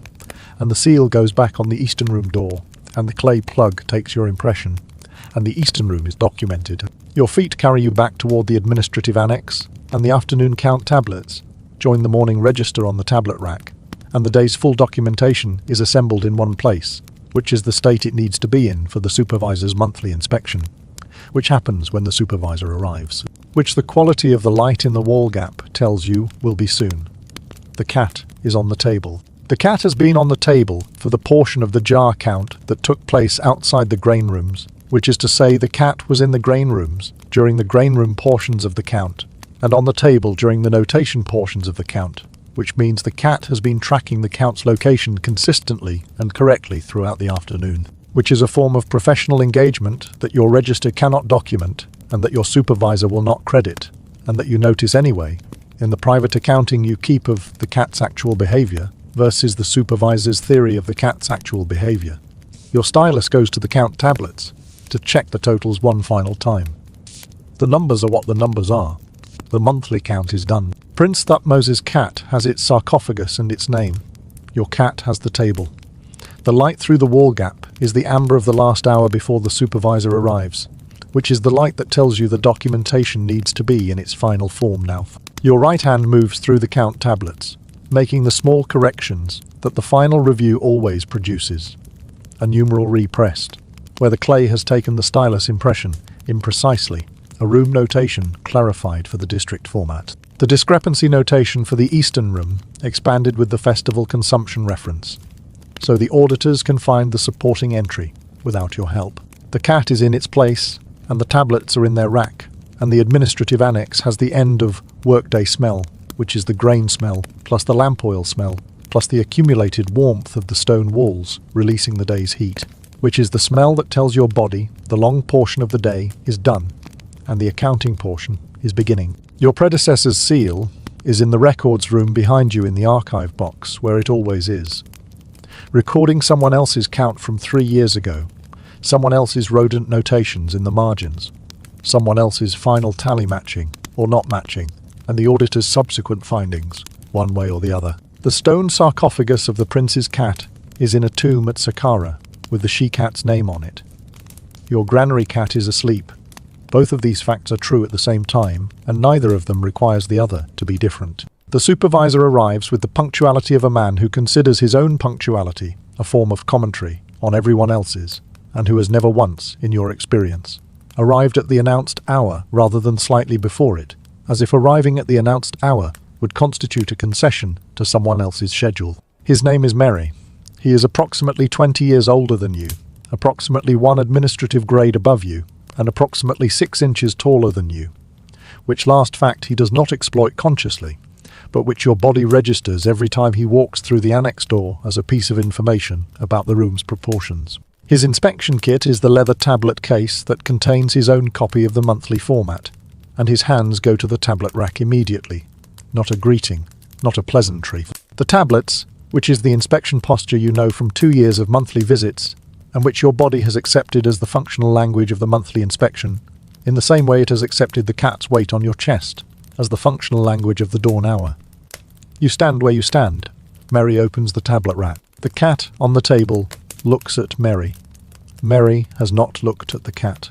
The waiting is the monthly inspection's primary sensory experience for you, which is the experience of a man who has done the work and documented the work, and now stands in the room while another man reviews the documentation, with nothing useful to do with his hands and the specific quality of forced stillness that reviewing someone reviewing your work produces. Your eyes, with nothing better to do, find the cat. The cat is watching Merry with a focused attention. It produces for anything that moves in a small, consistent pattern. Tablet to rack, rack to hand, hand to eyes, eyes to tablet, and is tracking the inspection with a quality of concentration it has not today applied to any rodent-related activity. Your hands are in front of you in the neutral position of a man who is available to answer questions, if asked, and who is not going to volunteer anything that hasn't been asked for. The Eastern Silo entry is on the 3rd tablet, 4th row from the top. Your awareness of this fact is the awareness of a body that knows where the uncomfortable section of a document is located and is tracking how close the reader is getting to it, the way a foot tracks the edge of a drop without looking at it. The afternoon light through the wall gap is turning the grain dust motes in the room's air into small gold points, which your eyes register as a feature of the moment with the specific useless appreciation of a man who is supposed to be thinking about something else. The ancient Egyptians named their dogs. This is documented extensively enough to constitute a legitimate pattern, rather than a set of charming anecdotes. On a stela from the 11th dynasty, roughly 700 years before your present moment, a man named his hunting dogs in the inscription, and because the names were Libyan words rather than Egyptian, provided the translation beside each. This is an extraordinary document in a minor key, a man so attached to his dogs that he put them on his funerary stela, so considerate of his future readers that he translated the foreign names for them. The name Petties is translated as the black one, which is the name you give a black dog when you name dogs by their most obvious physical characteristic, and happen to have a black dog. In the English of 4,000 years later, the equivalent would be Blackie, and a significant portion of dogs in English speaking history have indeed been named Blackie, which suggests that naming a black animal after its most visible quality is not culturally specific but human specific. The dogs have stellar inscriptions, the cats do not. The scholar Fisher, working through the Metropolitan Museum's Egyptian collections in the 1970s, found dog names in quantity and cat names in negligible number, and the explanation that the scholarly literature converges on is the functional one. Dogs come when you call them, so names have a use. Cats do not come when you call them, so names have no purpose beyond the expressive. And the ancient Egyptians were, on the evidence, reluctant to name things for purely expressive reasons. Merry has reached the 3rd tablet, and his face produces the expression of a man reading something he anticipated, reading and who finds the confirmation of his anticipation unsatisfying rather than validating, which is the expression Mary produces for most things he anticipated, and which you have not, in 2 years, found easy to interpret for severity. He reads the Eastern silo entry. He reads it again. He looks up. He looks at the cat. The cat looks back with the equanimity of a creature that has not read the Eastern silo entry and has no opinion about it. Mary asks with the specific inflection of a man asking a question whose answer he already has, whether the cat patrol situation in the Eastern silo has produced results since the morning entry. Your mouth produces the answer, which is, not as yet. Mary holds the tablet and looks at the cat for a moment longer, and the cat holds Mary's gaze in the specific way it holds everyone's gaze, which is without apparent awareness that gaze holding carries social weight, and the exchange between Mary and the cat is complete, and has produced nothing that changes the register entry. You offer the context. The east wall gnaw marks have been documented. The eastern gate gap is on the repair list. The rodent pressure is consistent with post-flood seasonal conditions across the district. Mary receives this with the face of a man who knows all of this already, and was not asking for it, and who has, nevertheless, heard it. The cat has, in the interval since Mary arrived, conducted its own independent assessment of the inspection, and arrived at conclusions your face cannot express. Your face has the careful neutrality of a subordinate in a monthly inspection. The cat has the face of a creature to whom monthly inspections are information, neutral events, neither threatening nor interesting, simply the current configuration of the room. You have spent 2 years managing the gap between these two postures, and you have not closed it. The cat is not capable of professional anxiety, and you are not capable of its absence, and the monthly inspection is the event that makes this distinction most visible. Mary is noting something in his own copy of the register, with the deliberate pressure of a man making a formal notation, and the sound of his stylus on the clay is the sound of whatever he is writing, becoming part of the record, and your body is tracking this sound with the attention that formal notations in supervisory documents deserve. The grain smell in the room is the grain smell, it always is. The lamp oil smell is present. The cat has shifted from the table to the floor in the smooth way of a cat that has decided a position no longer meets its requirements, and its footsteps on the stone are the sound that is almost nothing, and Mary is writing, and the afternoon is exactly what it has been all day. The one named cat in the non-royal Egyptian record is named Nedjemet, which is written in the consonantal script as NDMT and reconstructed as NAJ, Met, meaning something in the range of the sweet one, or sweetie. It appears in the tomb of Piemra at Thebes. Piemra was the second priest of Amun under Pharaoh Hatshepsut, 18 dynasty, roughly 100 years before your present moment, in what the scholars describe as a casual reference in a tomb document. The kind of passing mention that suggests the name was genuinely in use rather than being assigned formally for funerary purposes. Nedjemet, sweetie, the mittens of the New Kingdom, recorded in a tomb, because the person who named the cat Sweetie also needed to memorialize his life's notable relationships in stone, and apparently included the cat in this category. The scholars who encounter Nedjemet in the textual record note it with the specific quality of attention that rare exceptions receive, careful, thorough, contextualizing. And the context it receives is, this is one of 2 named cats in the entire documented history of ancient Egyptian civilization. And the other one is the crown prince's cat buried in limestone at Saqqara, and together they define the absolute outer limit of the Egyptian cat, naming tradition, which is to say, sweetie and the she, cat and then cat, all the way down. Mary completes the inspection. His notation in his copy is the shorter variant, which your experience reads as the formulation that means acceptable with items, to address, rather than something requiring escalation, which is the formulation your career can accommodate. He hands back your tablets with the formality of a completed transaction and tells you the eastern gate gap wants addressing before the next monthly and the drain blockage, and that the cat patrol situation in the eastern silo should produce visible improvement by the end of the next reporting period. Your mouth produces the acknowledgement in the appropriate register. His sandals produce the sound of a large man leaving a small room through a door, and the door produces the sound of his having left, and the room has the quality of air from which something with opinions has recently departed. The lamp flickers once in the disturbance from the closing door and steadies. The cat, now on the floor by the east wall, watches the door for exactly the interval that cats watch doors after anyone's departure, which is long enough to confirm that the departure is real and not tactical, and then turns and walks back toward the table and resumes the position it held before Mary arrived, which is also the position it held before the inspection, and before the jar count, and before the midday errand, and before the morning's register, which is the warm patch, the table, the posture of a creature that has assessed all available surfaces and determined that this one is optimal. The word for cat travelled with the cat. As the domesticated cat spread west through the Mediterranean and north into Europe, its sound name travelled with it, each language producing its own local rendering of the same vocalization. In Latin, catus, a late Latin word that arrived with the cat from the African and Near Eastern trade networks. In Mandarin Chinese, which developed entirely independently of the Egyptian tradition, mio, which is the sound a cat makes, which is the same category of linguistic decision the Egyptians made 3,000 years earlier. In Japanese, the sound is rendered nyan in the children's literature that describes what cats say, which is another approximation of the same noise.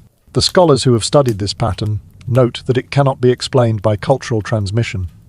The Egyptian and Chinese traditions are independent. The naming arrived at separately by people hearing the same sound and making the same transcription decision. The animal makes one noise reliably. The noise is distinctive.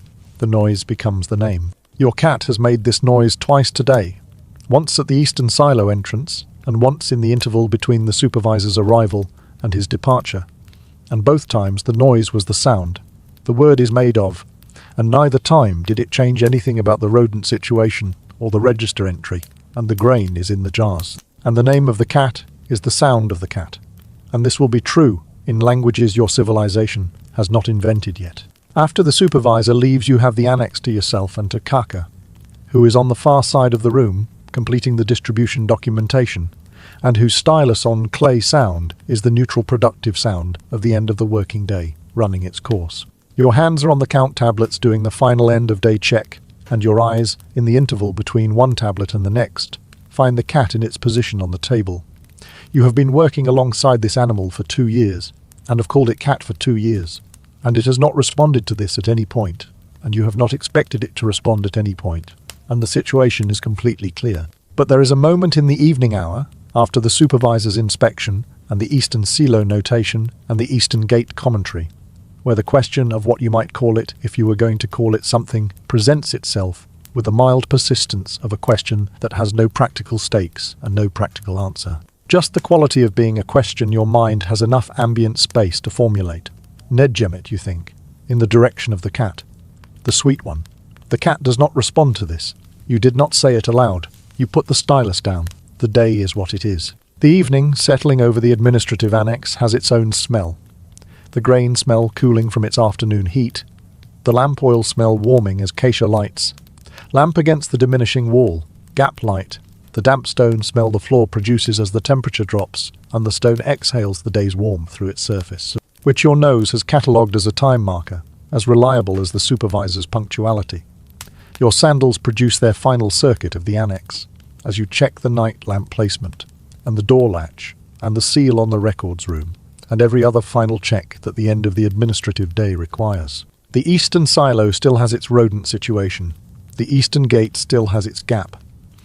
Tomorrow's register will begin with both facts carried forward, because that is how facts that have not been resolved carry forward. The cat is in the warm corner. You have not given it a name, and you will not give it a name, and it would not respond if you did, and you have known all of this since before you took this job, and the evening confirms it without adding anything new. You put out the daytime lamp. Car goes home. The grain is in the jars and the seals are on the doors and the cat stays, which is the arrangement that has been running since before the administration began keeping records about it, and which will be running after the administration stops.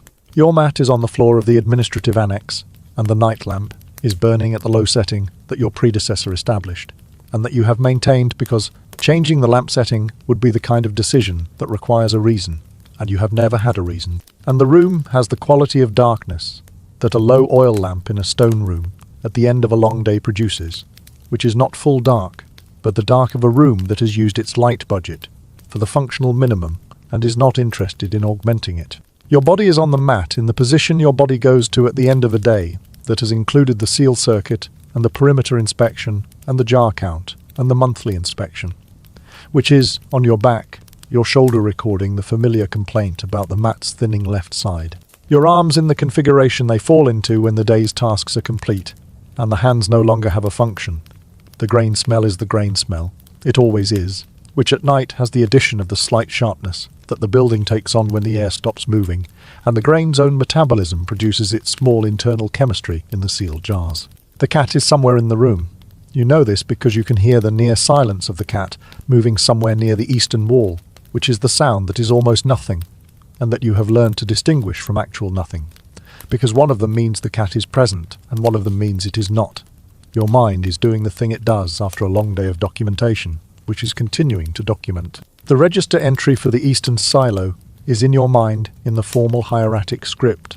Your right hand wrote it in. The wedge marks clear in the clay in your memory, with the specificity of a hand that spent 3 years in scribal school, learning to see its own script as an external object, and can now recall what it has written with the same fidelity that it recalls what it has seen.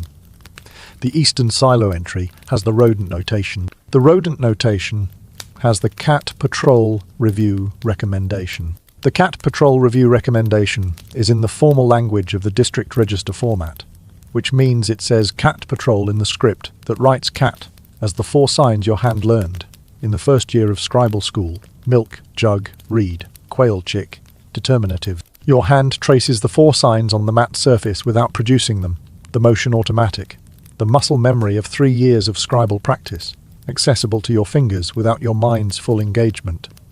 The cat is still somewhere near the eastern wall. The lamp is steady. Your shoulder has delivered its report and is now simply continuing to have been injured by the mat, rather than delivering new information about it. The scribal school you attended was attached to the Temple of Mut, which is on the south end of the Karnak complex, and the training ran 3 years and covered hieroglyphic writing for religious and monumental contexts, hieratic script for administrative and commercial use, and the mathematical operations the administrative career would require: grain weights, ration calculations, land measurement, the running tallies that the monthly register demands. The school was a room and a bench and a teacher, and the specific smell of fresh clay and water, and the specific sound of 20 styluses pressing into 20 tablets in the concentrated silence of a room where children are learning something their hands do not yet know. Your teacher demonstrated each sign in the standard sequence: arm movement first, then the sign's shape at full size, then reduced for the practical writing speed, then the hieratic equivalent for the administrative hand. The cat sign he demonstrated in the 2nd month of the 1st year, in the sequence that followed all the animal determinatives, because animal determinatives are a category, and categories are taught as units. The milk jug sign, he said, this is the M sound. The reed sign, this is the J sound, the glide that sometimes goes toward a vowel. The quail chick, this is the W sound, which at the end of a word goes toward oo. And the determinative at the end, the seated cat, which tells the reader this word belongs to the category of furred animals. Together, MJW. The sound the cat makes. Your hand, 8 years later, traces the 4 signs on the surface of your mat in the dark, and the mat receives them and produces nothing, and the signs are correct. The hieratic script that your administrative hand uses is not hieroglyphs. Hieroglyphs are for temple walls and royal inscriptions, and the formal religious contexts where the full pictorial writing system is appropriate, and where the time required to cut or paint each sign is available. Hieratic is hieroglyphs, simplified into a cursive form that a trained hand can produce at speed on clay or papyrus. The individual signs reduced to strokes that your wrist knows without your eyes needing to construct them consciously. The cat sign in hieratic is not a seated cat. It is a stroke and a curve and a hook that your hand produces in sequence, and that a trained reader passes as the same sign the temple painter produces in 2 hours on a wall. Your morning register is written in hieratic. The cat is written in the register in your hand's hieratic version of the 4 signs, which is your particular formation of the stroke, curve, hook determinative sequence, which is the signature of your scribal training, the way your seal signature is the signature of your administrative authority. The register contains your hand everywhere, and your hand writes cat the way your teacher taught it. And the way your teacher taught it is the way it has been written for 1200 years. And the sound the word represents is the sound the cat has been making for the same 1200 years, and continues to make now, somewhere near the eastern wall. You have written the cat sign approximately 3,000 times in 2 years of administrative work. You know this, the way you know the number of jars in the Western grain room, not as a figure you have calculated, but as an accumulation your body has experienced as repetition. The same motion performed until the motion is not a motion you perform, but a motion that performs itself when the context requires it. The word appears in the morning register entry for the cat patrol notation. It appears in the monthly count when the cat's presence in the building is noted in the room, by room inspection. It appears occasionally in correspondence with the district office, when the rodent situation requires escalated documentation.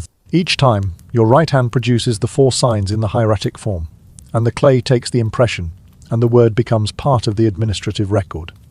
The word in the record is the sound the cat makes. The sound is the word. The word is the only name. Somewhere in the history of Egyptian writing, a scribe sat in front of a piece of clay or a papyrus with a cat in the same room and had to decide what to call it in writing. And the decision was to call it the sound. And every administrative hand since that decision has been writing the sound. And your hand writes it every morning in the register. And the cat is somewhere near the eastern wall making the sound that the word is made of, or will make it when it next has occasion. Egyptian writing has no vowels. This is the fact that produces more confusion than almost any other fact about the Egyptian scribal system, because to a reader whose literacy was formed in a vowel writing tradition, the idea of a text with no vowels seems like a text with no pronunciation, a text that cannot be spoken, a private code rather than a record of language. But the Egyptian scribal system is not missing vowels the way a text is missing words. It is operating on a different theory of what writing is for. The vowels in spoken Egyptian were grammatical operators. They indicated verb tense, noun gender, the case relationships between parts of a sentence. An educated reader did not need them written, because an educated reader's knowledge of the language supplied them automatically. The same way a reader of English does not need punctuation explained in a footnote. You read the word for cat, MJW, and you supply MEU without thinking about it, because you know the word, and knowing the word means knowing how it sounds. And the script gives you the consonants as a skeleton, and your knowledge gives you the rest. The scribes who built this system were not working around a limitation. They were working with the theory that the consonants carry the word's identity, and the vowels carry its grammar, and the grammar is the reader's responsibility. The night has its own sounds, separate from the day sounds. The building settling, the specific creak of the door latch in the temperature change, the water, sound of the Nile from the direction of the river when the wind is from the north and carries the river to you. Your body is tracking these sounds in the automatic monitoring of a body that has slept in this room long enough to know which sounds are the building and which are something else. And all of them tonight are the building. The lamp flame is steady in the still air. The grain smell has reached its night quality, the deep settled smell of jars that have not been disturbed since the evening seal, and that are doing nothing except being grain in clay in a dark room. Your shoulder has delivered its report and accepted that the report will not produce a change in the mat, and has moved into the lower register version of the complaint that surfaces at the 3rd hour when the initial position becomes untenable. The cat is no longer near the eastern wall. The cat is somewhere closer now. You can hear this in the near silence that is close rather than distant. The acoustic quality of small sounds in a small room that tells you're sleeping. Body's awareness where in the room the source is. The language that kept the vowels is Coptic. Coptic is the descendant of ancient Egyptian. The same language transformed over 2,000 years by Greek influence on its vocabulary and alphabet, by the conversion of Egypt to Christianity, by the slow replacement of hieroglyphs with a Greek-derived alphabet that wrote vowels explicitly. The Coptic Christian community in Egypt still uses Coptic as a liturgical language, which means that in the 21st century there are people reading and chanting texts in a language that is the direct descendant of the language your morning register is written in, and those texts are vowel, complete, and the vowels preserve patterns that the consonant-only script does not record. Modern scholars reconstructing the pronunciation of ancient Egyptian words, MJW Tutankhamun, Bastet, do so partly by tracing the Coptic descendant forms of the same words and working backward through the sound changes that 2 millennia of linguistic evolution produced. The result is not perfect knowledge of how a Theban administrator spoke in 1350 BC. It is good enough knowledge to reconstruct the vowel skeleton, the approximate shape of the sound, the mio that your mouth has never produced in the direction of your cat because you have never had occasion to call it. The name you say when you say Tutankhamun is not the name. The name your civilization writes when it writes the king's throne name, Twed Twed Inna, the living image of Ammon, is the consonant skeleton, and the vowels that flesh it out when you say it produce a sound somewhere in the neighborhood of Tawat, Anku, a man. The reconstructed pronunciation that the scholars working from Coptic cognates and Greek transliterations have assembled into the closest approximation of what the boy king's name actually sounded like in the mouths of the people who said it in the streets of this city. You say it in the short form, the everyday form, the form that does not require the full throne. Name apparatus. The word for cat is shorter. The reconstruction is more complete. Mew is the scholarly consensus, and it is also unmistakably the sound the cat makes, which is the reason the reconstruction is so confident. You do not need a lot of comparative linguistics to reconstruct the pronunciation of a word that is the sound the thing it describes makes. The cat near your mat makes the sound. The sound is the word is the name. The scribal school in the Temple of Mut taught your hand to write the 4 signs in the 2nd month of the 1st year, and your hand has been writing them for 8 years, and the cat makes the sound the word is made of, and you are in the dark with the grain smell and the lamp, and the night is doing what nights do, which is proceeding. The lamp is burning low, and will need oil in the small hours, which is not tonight's problem, because the night lamp is your predecessor's problem. The system that existed before you and will exist after you. The brass bowl and the cotton wick and the oil allocation that Carter manages in the morning resupply, and that has not run out in 2 years and will not run out tonight. Your body is doing the math of tiredness, the morning's early seal circuit, the perimeter inspection in the Nile, damp morning, the midday walk to the temple complex, and back, the afternoon jar count, the monthly inspection, the enduring presence of a rodent situation in the eastern silo that tomorrow will require the same notation as today. Your shoulder has issued its final report of the night and subsided into the background register. The cat is on the mat beside you. You became aware of this at some point in the last interval, without a specific moment of transition, the cat having relocated to the mat's surface in the near silence. That is its standard mode of locomotion, and it is on the mat at the distance that places it at the edge of your peripheral awareness. And its breathing is the almost nothing of a cat at rest, and the grain smell is steady in the dark. And the word for cat is the sound the cat makes, and the sound the cat makes is in the dark with you, and the night is long, and the jars are sealed, and the eastern gate needs fixing tomorrow, and none of this is happening yet. The 2nd day begins the same way the 1st day began, which is how the days in this job begin. The cat on your chest, the grain smell, the pre-dawn light through the wall gap, your shoulder delivering the same report.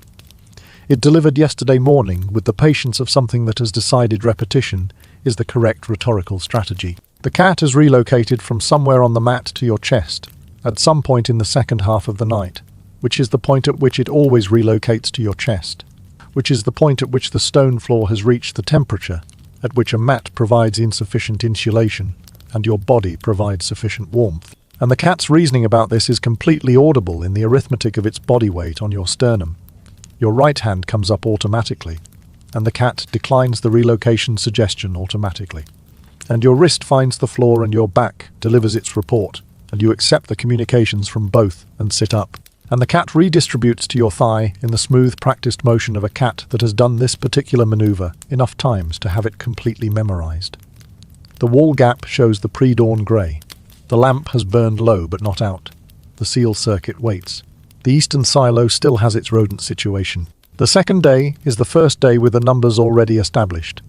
The mid-morning errand takes you to the district market, which is the market that serves the administrative and temple districts on the east bank, and that has, in the press of sellers and goods along the quayside road, approximately everything that an administrative district requires, and approximately everything that people adjacent to a major religious complex require, which are 2 overlapping sets of requirements, with some interesting items in the overlap. Your errand today is scribal supplies, fresh clay from the river deposit cellar, replacement wax for the ceiling tablets, new wick material for the lamp, and the route to the scribal supply stalls takes you through the market's main corridor, which has its own architecture of smell. Fish from the morning catch, bread from the 3 baking stalls near the north entrance, aromatic resins from the incense suppliers, whose clients are primarily the temple administrative purchasing agents, and underneath all of this, the animal smell from the section of the market where the small animal sellers have their stalls,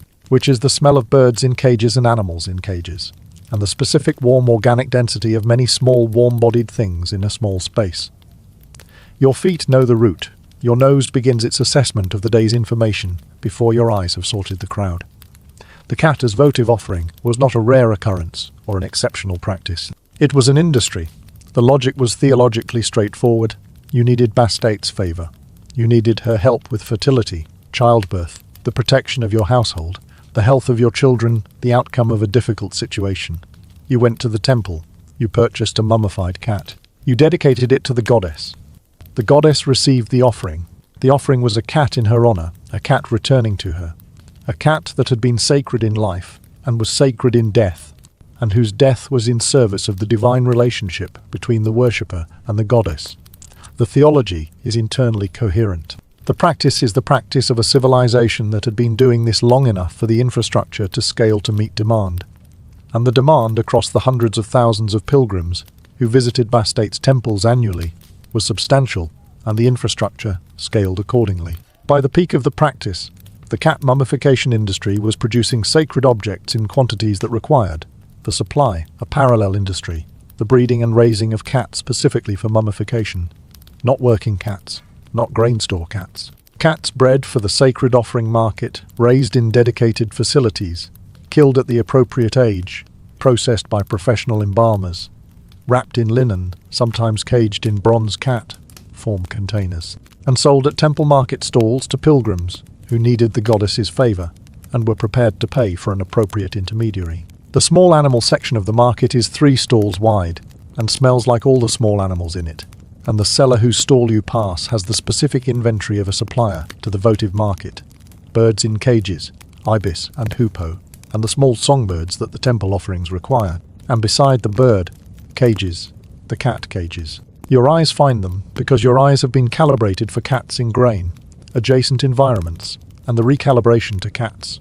In all, environments has not taken long, and what your eyes find is 2 cages, wooden, slatted, each containing 2 or 3 cats of varying size, young adults and adolescents. None of them the large settled animals of the granary district, all of them with the quality of creatures that have been handled regularly and are not afraid of human presence, but are also not at ease with it. Your feet slow without a decision from you. The seller is managing a transaction with a woman in a white linen robe who is selecting carefully among the caged animals in the way of a person making a choice that has theological significance and practical stakes. Your eyes note the condition of the cages, the condition of the animals, the quality of the bedding, all the variables that your granary maintenance training has made automatic, and produce the assessment that these animals are maintained adequately and are probably not long for the world. The woman completes her selection, and the seller removes the chosen cat from the cage with the practiced efficiency of a man who performs this operation many times a day and hands it to the woman in the way of a professional handoff. And the cat produces the sound, meow, in the specific register of a cat that has been picked up by a stranger and has opinions about this. And the woman holds it with the careful attention of a person who understands that the object she is holding is sacred, and that the sacred object is also an animal that bites. And the transaction completes, and the woman walks away with the cat toward the temple precinct. And the seller turns to you. You tell him you are not buying. He produces the professional neutral expression of a market seller who hears this many times, per Dalton Y, and has no reaction to it. You purchase nothing in this stall. You continue to the scribal supply stalls, and your feet produce the usual sound on the quayside stone, and the cat smell from the small animal section fades behind you into the general market smell, and the scribal clay is on the table at the scribal supply stall in the form you need. And the transaction is simple, and the errand proceeds. In 1888, a British farmer purchased a consignment of what he had been told was fertilizer. The material had been exported from Egypt in bulk, which was common at the time, and the material was useful as fertilizer, which was the commercial logic of the transaction. The material was 80 tons of mummified cats. The site they came from was the ancient town of Beni Hassan, in Middle Egypt, where excavations had uncovered a cat cemetery of approximately 300,000 mummified cats, which had been there since the Middle Kingdom and New Kingdom periods, and which the late 19th century found more valuable as agricultural amendment than as archaeological evidence.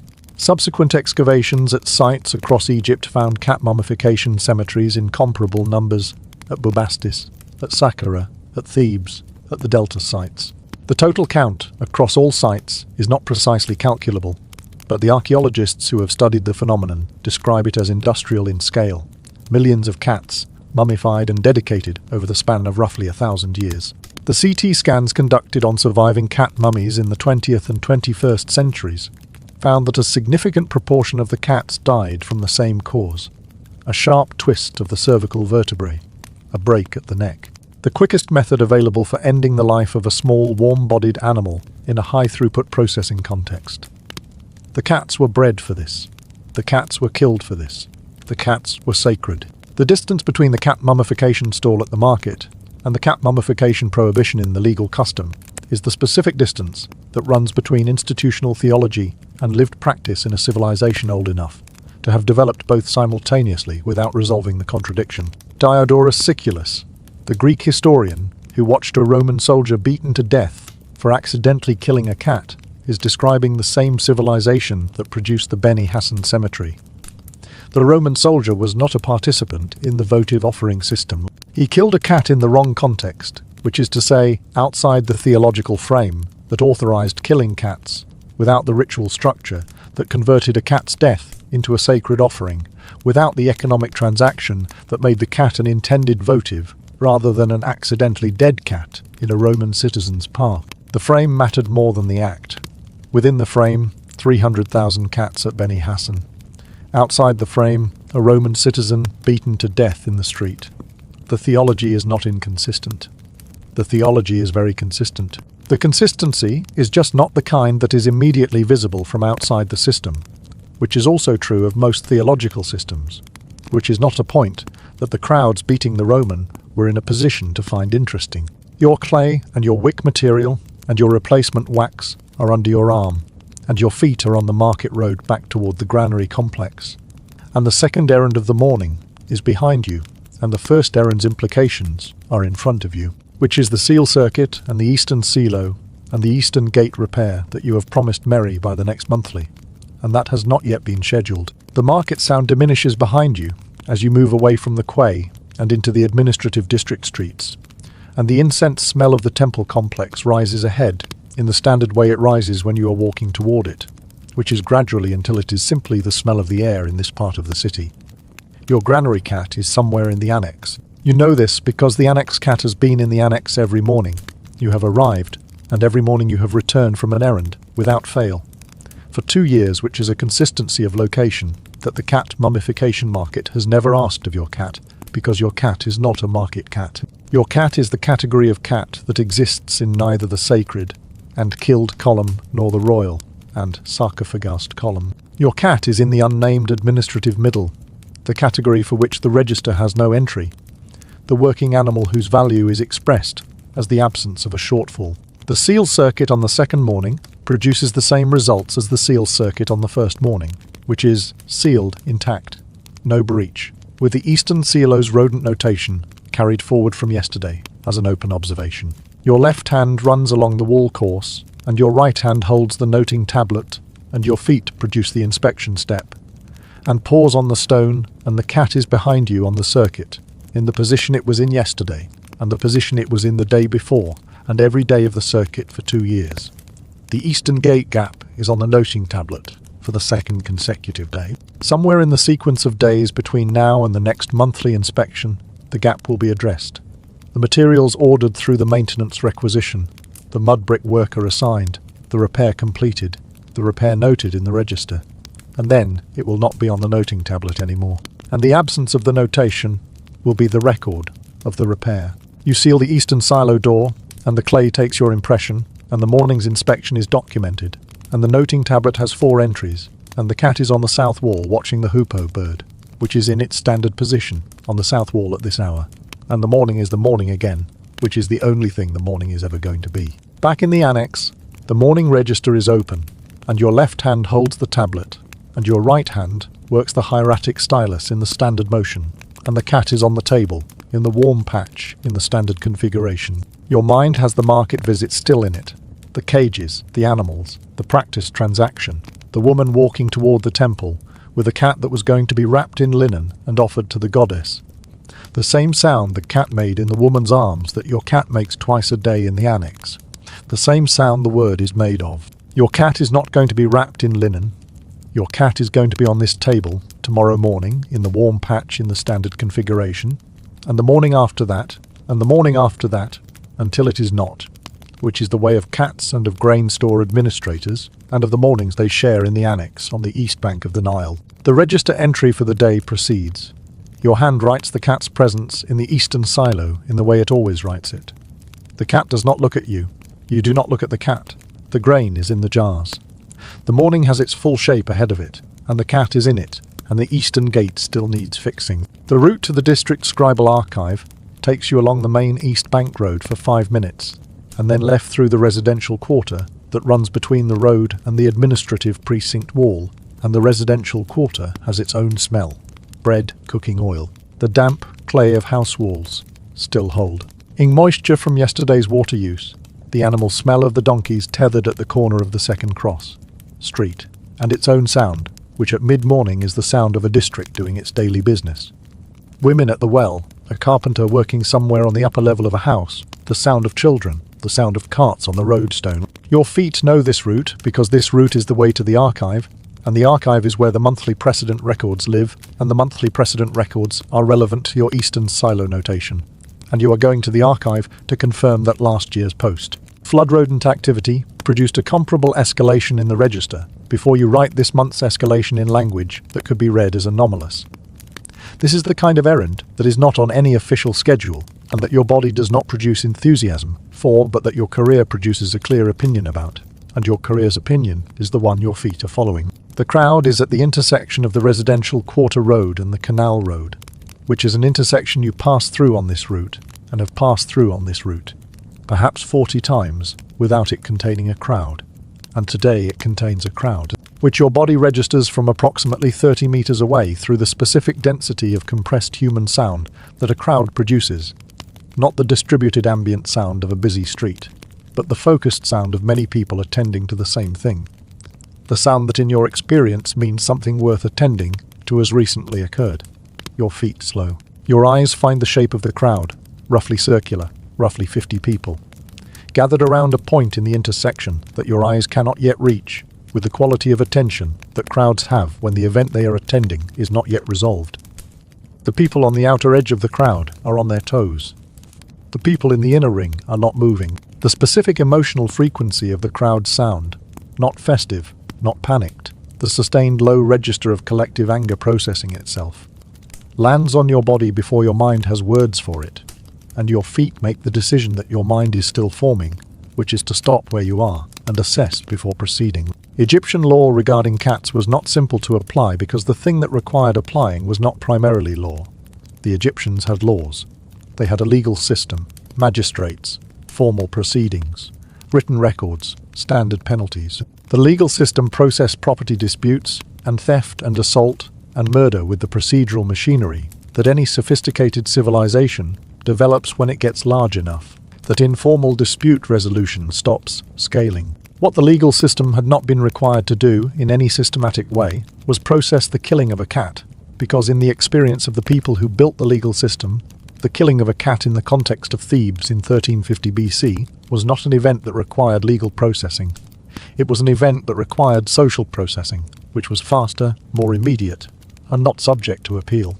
The scholars who have worked through the legal papyri of the New Kingdom have not found a statute that explicitly codifies the penalty for killing a cat.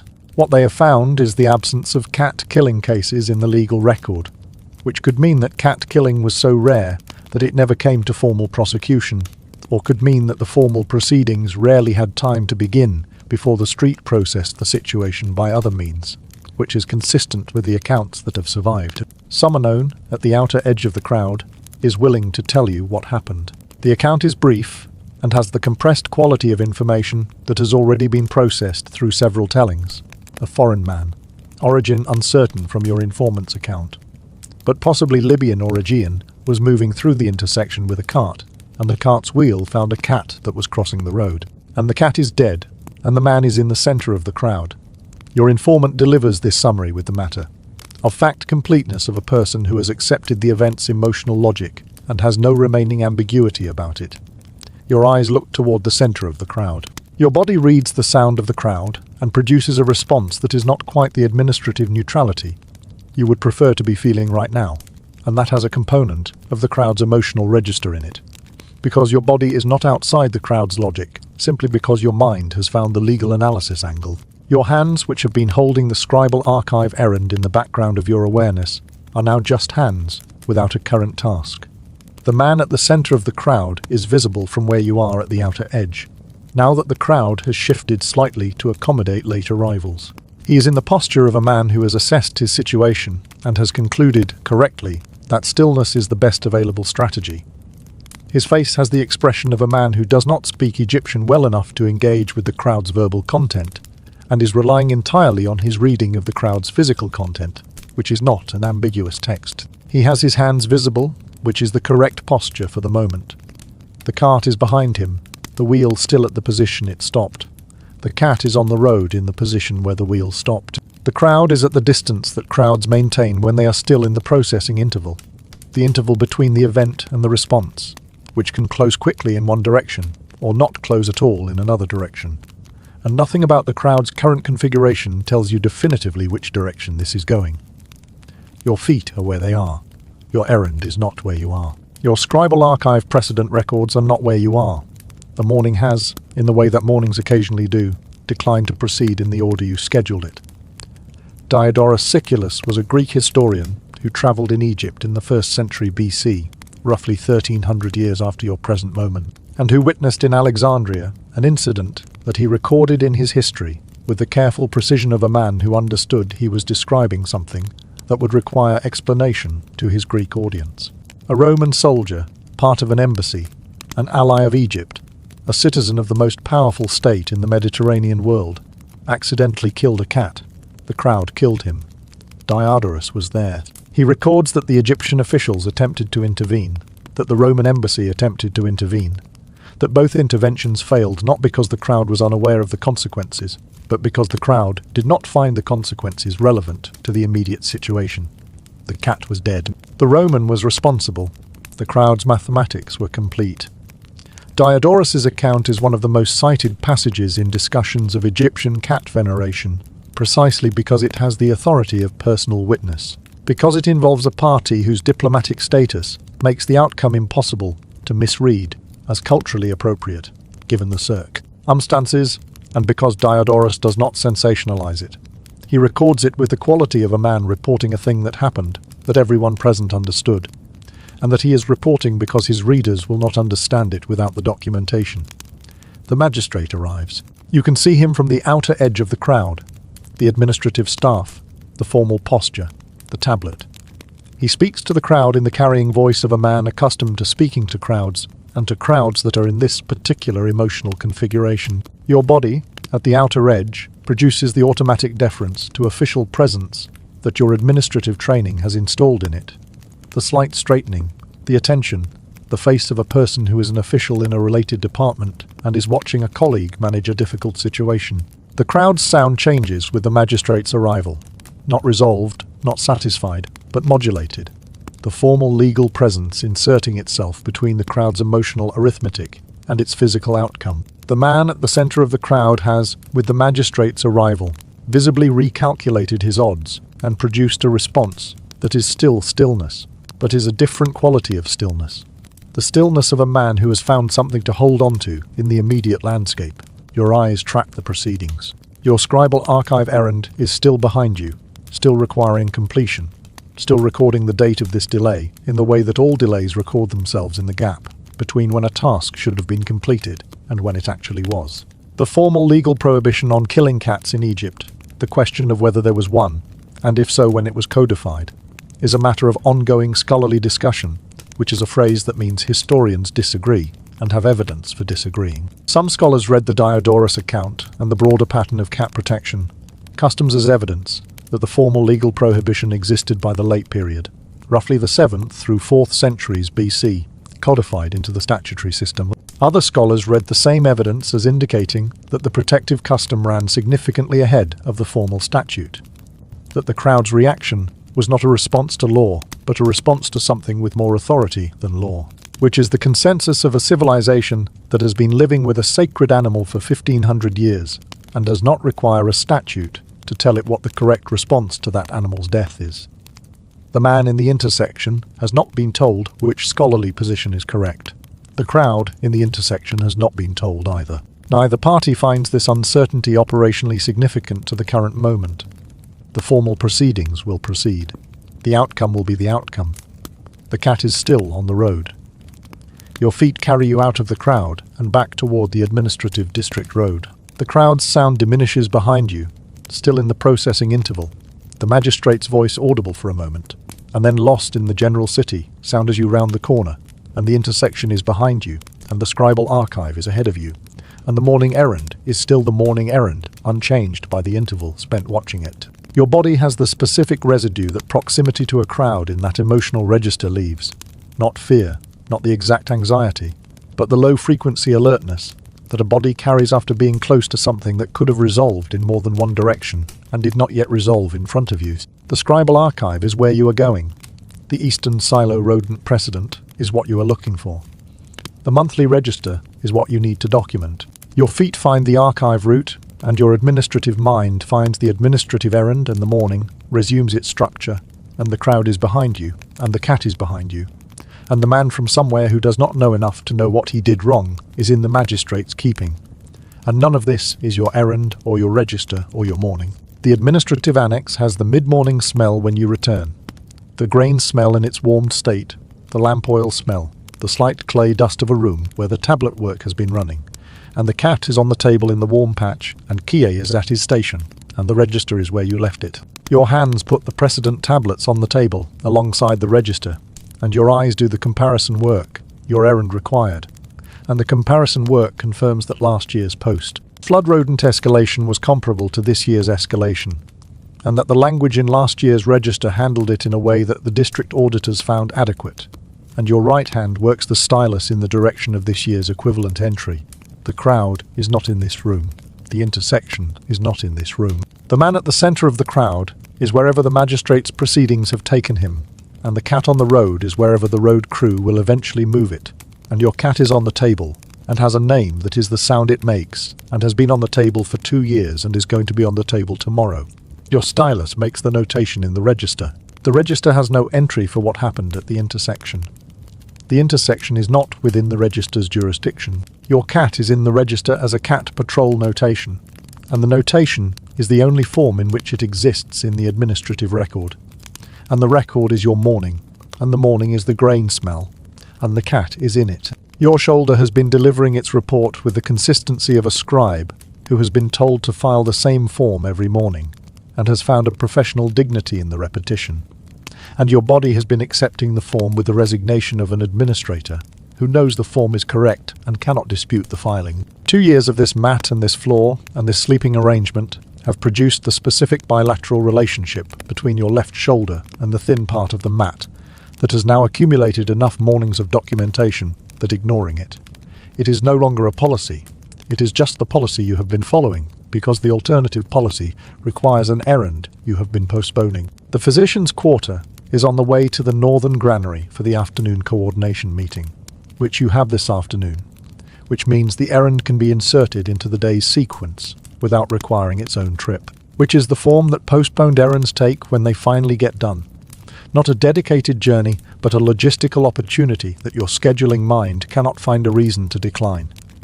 Your feet take the route that includes the physician's. The left shoulder is already aware of this decision and is in the specific state of a system that has been complaining about a problem and has now been told that someone is going to look at the problem, which is a different quality of awareness than complaining into a void. The physician's room is in the residential quarter 2 streets back from the canal road, on the upper floor of a house that has the physician's sign in the standard form beside the door, the wedgette eye, the reed.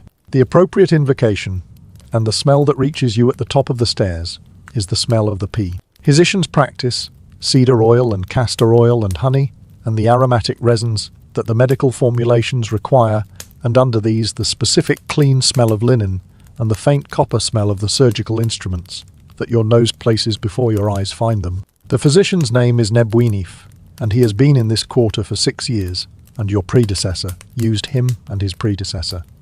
Used him, and the recommendation passed down through the administrative line, like the lamp setting and the inspection circuit, and the other institutional knowledge that is not written anywhere, but lives in the bodies of the people who use it. Nebwinif examines your shoulder with hands that have the professional certainty of a man who has assessed this particular class of complaint many times, and who is not going to pretend the assessment requires more deliberation than it actually does.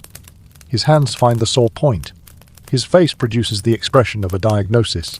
Confirmed. He tells you what it is and what the treatment is and how long the treatment takes, and the information your body receives is the information that the treatment exists and is mundane, which is, after 2 years of the shoulder's morning report, the most useful information you have received about it. The Egyptians did not separate medicine from magic. This is the description that scholars use, and it is accurate as a description, but it creates a misleading impression if the listener assumes that the Egyptian therefore did not have medicine, as if the failure to separate the two categories means the medical category was absent. The Egyptian medical texts are, by the standards of any pre-modern civilization, sophisticated and empirical. The Edwin Smith Papyrus from the 17th dynasty systematically describes 48 types of injury and wound, assesses each case as treatable, potentially treatable, or not treatable, and prescribes treatment based on the observed symptoms. This is clinical thinking. This is the thing that clinical medicine is made of. The Egyptians also used amulets and ritual invocations and divine intervention as components of the same treatment, because to the Egyptian mind the physical and the spiritual were not separate, domains requiring separate technologies. They were the same domain operating at different scales. And the physician who was not also addressing the divine dimension of the condition was doing incomplete work. Nebwinef is a physician who sets shoulders and prescribes cedar oil compresses, and who also places the correct amulet at the correct position on your body to ensure that the healing proceeds under the appropriate divine protection. And this is not a contradiction in his practice. It is the full practice. The cat amulet on the wall of Nebwinif's examination room is a small faience piece, turquoise, glazed, the cat in the seated position that the determinative sign uses, the detail of its face precise enough to distinguish the whisker marks. Your eyes find it in the space while Nebwinif's hands are working the shoulder, because your eyes have developed the reflex of finding cats in any room, and the examination room has one. You ask about it. Nebwinif's hands do not pause in their work, he says. Bastet's cat for the protection of women in labour. He says it the way he says things about the tools in his room, informatively, without the weight of a statement that expects to be questioned. The cat amulet is for the protection of mothers in labour and the children they are producing, and the household they are producing them in. Bastet protects the household. The cat is Bastet's. The amulet is the cat. The logic is short and has no ambiguity in it. Your shoulder, while this explanation is being delivered, is being worked on by hands that know the muscle they are working on and have a clear prescription for what they are doing. And the cedar oil smell in the room is the smell of the treatment beginning. And the cat on the wall looks at you with the painted attention of a faience cat, which is the same attention your granary cat produces in 3 dimensions, which is the same attention, no information. The treatment for the shoulder is a compress of cedar oil and castor oil applied, and held with linen wrapping at a specific angle that Nebwinif has shown you once, and that your hands will produce imperfectly from memory for the duration of the treatment, which is 10 days. Nebwinif applies the first compress, and the warmth of it is immediate against the shoulder. Not the warmth of heat, but the warmth of oil, at room temperature, applied to a joint that has been cold with the morning stone floor, every morning for 2 years. The warmth of a thing that has been ambient and dry receiving something that is the opposite. Your eyes are on the ceiling of the examination room, which is the standard ceiling direction for a patient who is lying on their back having a shoulder treated. And the ceiling of Nebwinif's examination room has the standard Theban ceiling, which is the blue of the night sky with the yellow stars of the standard decorative program, which is the decorative program that communicates the divine is here, which in a physician's ceiling means the divine attention is engaged with the health of the body below it. Nebwinif's hands apply the linen wrapping, with the efficiency of hands that apply linen wrapping to shoulders many times per week, and your shoulder receives this with the quieter version of its usual complaint, which is the version that means noted, adjustment registered. The ancient Egyptians did not think of the cat as simply a domestic animal with religious significance. They thought of it as the form that divine power took when divine power needed to operate in the physical world in close proximity to human habitation. The pyramid texts, among the oldest religious writings in the world, carved on the walls of pyramid burial chambers from around 2400 BC, include a passage that describes Ra, the sun god, taking the form of a great cat to fight and defeat the serpent Apophis, the embodiment of chaos and darkness, each night under the Persei tree at Heliopolis. The specific language of the texts is that the great cat of Heliopolis, whose Egyptian name is the same word as the word for cat, MJW, defeats the serpent and enables the sun to rise each morning. Every sunrise is preceded by a divine cat killing a divine snake. This is the cosmological narrative in which every cat in Egypt is participating by virtue of being a cat. Your granary cat is the daily practical expression of the same principle that the great cat of Heliopolis represents cosmologically. The cat kills the thing that threatens the stored wealth of civilization. One does it with the sun, the other does it with the eastern silo. The theology is consistent at every scale, from the cosmic to the administrative, and at every scale the cat has the same name, which is the name for what it does when it does it correctly. Your shoulder is wrapped, and Nebwinif has given you the compress materials for the next 9 mornings, and you are back on the residential quarter road, heading toward the Northern Granary Coordination meeting. And the physician's room is behind you with its cedar oil smell, and its turquoise cat on the wall, and its treatment for the thing your shoulder has been telling you about for 2 years. The afternoon sun is at the angle that your left side has been tracking as information about the time of day. The warmth on the left side of your face indicating afternoon. The angle indicating the 3rd hour of the afternoon. The time indicating that the coordination meeting is in approximately a quarter hour. Your feet produce the coordination meeting route automatically, while your mind does what minds do after a physician's visit, which is process the information the visit produced. Not just the shoulder information, which is manageable, but the wider information of the room, the amulet, the theology. The treatment that operates at 2 levels simultaneously, because the Egyptian world operates at 2 levels simultaneously, and the physician's room is not outside the world. Your granary cat defeated chaos every day in the eastern silo. Or it did not, in which case you wrote a notation about it. Both of these outcomes are within the theology. The cat amulet appears in the archaeological record of ancient Egypt across a remarkable range of contexts. It appears in household deposits, the small caches of protective objects that Egyptian families kept in their homes, tucked into wall niches and beneath floor surfaces, doing their continuous divine work in the background of the domestic routine. It appears in birthhouses attached to temples, where women in labor were attended both by midwives and by the complete apparatus of Bastet's protection. It appears in burials, placed with the deceased for the journey through the afterlife. It appears in the administrative contexts, the seals, the amulet cases, the small protective objects that officials kept on their persons or in their offices as the standard protective equipment of a person who spent their days managing things that could go wrong. The British Museum alone holds several hundred Egyptian cat amulets, in faience and stone and metal, from contexts spanning 1,000 years. Each one is the cosmological argument in miniature. The cat that defeated chaos at the beginning of time is the cat that sits in your grain store, and the small faience object on your desk is the same cat again. And the theology holds at all 3 scales without requiring any of them to be different from what they are. The coordination meeting at the Northern Granary takes the time it always takes, which is slightly longer than it needs to take, because the Northern Granary administrator is a man who believes that meetings end when all the information is transferred, and not when all the information that is actionable has been transferred. And the distinction produces approximately 20 minutes of additional meeting in every monthly coordination. Your shoulder, in the wrap, does not hurt in the specific way it was hurting this morning, which is an improvement that your body notes and files in the category of things that were addressed and produced results. Your feet carry you back through the residential quarter and the administrative precinct, and through the granary complex gate and into the administrative annex in the late afternoon. And the grain smell is the grain smell, and the lamp is the lamp, and the cat is on the table. The cat is on the table in the warm patch in the configuration it occupies in the late afternoon, the low, light configuration that is slightly more compact than the full afternoon configuration.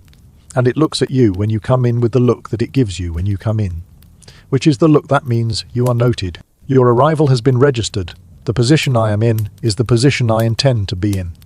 The great cat of Heliopolis has the same expression in the pyramid texts, which is the expression of something that has done its work and is back in its place and considers the matter addressed. The evening is the evening again, and the mat is the mat, and the compress on your shoulder is doing whatever the compress is doing in the language that cedar oil and linen speak to inflamed shoulder joints. And the cat is somewhere in the room, and the grain smell has its night quality, and the wall gap shows the darkening blue that the Egyptian evening shows when the sun has crossed the horizon and is fighting Apophis under the Persea tree, and has not yet lost. Your right hand is resting, your left shoulder is wrapped. The noting tablet on the table has tomorrow's errand on it. The Eastern Gate repair requisition, finally scheduled, the materials request to the district maintenance office. The notation that will begin the sequence of events that produces a sealed gate and a closed rodent access point, and a morning register that does not carry the gate notation forward again. The cat is between you and the wall gap. The Nile sound is faint from the direction of the river. The evening is proceeding in the established sequence, which is, the lamp brightens as the daylight fades, the grain smell deepens, the cat moves to the position nearest your body, and the theology of the civilization settles over everything like the blue of the ceiling in Nebuninef's examination room, which is the color of the night sky, which is where Ra is currently fighting, which is why it will be morning again. The end of the working day arrives in the form it always arrives, not as a distinct event, but as the completion of the last task on the day's register, the last notation sealed, the last cross, reference checked, the moment when your hands put down the stylus, and the stylus does not need picking up again until tomorrow. Your right hand on the table, the light through the wall, gap at its lowest useful angle, the late afternoon, gold that is the last evidence of the day's sun before the day's sun becomes the evening's business. Kaka has already left, the far side of the room showing the closed tablet case and the covered water jug that are his end of day signs, the room having his absence in it in the specific way of a room that has been occupied by two people and has now returned to one. The register tablets are on the rack in their correct order: morning inspection, jar count, coordination meeting notes, Eastern Gate repair requisition, dispatched today finally, which you note with the small professional satisfaction of a task that has been on the noting tablet for too many days and is now on its way to resolution. Your shoulder in its compress is the warmth that has been there since Nebuinef's examination room, and that your body has adjusted to as a new baseline, a slight unfamiliar weight in the familiar position. The cat is on the table. You have been in this room since before dawn. The gate of the granary complex opens onto the administrative precinct road, and your sandals find the roadstone with the end of day weight that is different from the start. Of day weight, the same road, the same sandals. But your body has a day's use in it, and the road receives this information through your feet. The evening air has the quality of Theban evening air in late September, the Nile smell lighter than the morning, the agricultural smell of the fields beginning to push through as the day's heat releases from the earth. Something cooler from the river moving through the warm residual heat of the stone. The administrative precinct road has the foot traffic of the end of the working day. Clerks and dock workers and priests from the various institutions whose shifts end at this hour. The road having its evening population, which is purposeful in the way of people going from somewhere to somewhere at the end of the day they have been inside. Your feet know the route to your house. Your feet have known the route to your house for 2 years. Your feet begin the route without the rest of you having decided anything. The cat is behind you. You became aware of this at the gate where the cat appeared at your left heel with the matter of fact quality of a creature that is going where you are going because it has decided to go there, independently, and the coincidence is its own business. The domestication of the cat is not a story about humans deciding to domesticate a cat. Every other major domestic animal, cattle, sheep, goats, horses, pigs, was domesticated through the selection and breeding programs that humans ran. The process of choosing individuals with useful temperaments and manageable sizes and productive qualities, breeding them selectively over generations, producing animals that over time became something different from their wild ancestors. The cat was domesticated by the cat. The African wildcat identified a human food system that produced rodents at scale. The wildcat moved in. The humans noticed that the rodents were fewer. The humans did not chase the wildcat away. The wildcat noticed that the humans were not chasing it away. Both parties found the arrangement satisfactory and continued it. This is not domestication in the agricultural sense. This is a negotiated cohabitation in which one party had all the leverage and took very little of it, which is why the domestic cat is genetically so similar to the African wildcat, because the cat did not lose enough of its autonomy during the transition to express that loss in its genes. The cat did not become domesticated. The cat became, very slightly, tolerant of humans. The humans called this domestication.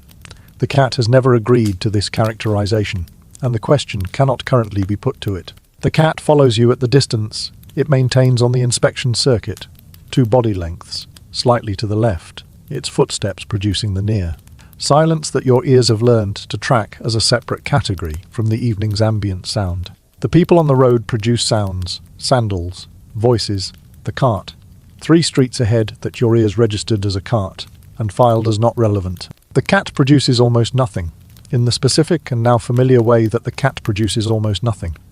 The sound that is 1 register below the threshold at which sounds become notable, and that your 2 years of mornings and evenings have installed as the background frequency of your daily acoustic environment. A dog at the left heel would be present in a different way.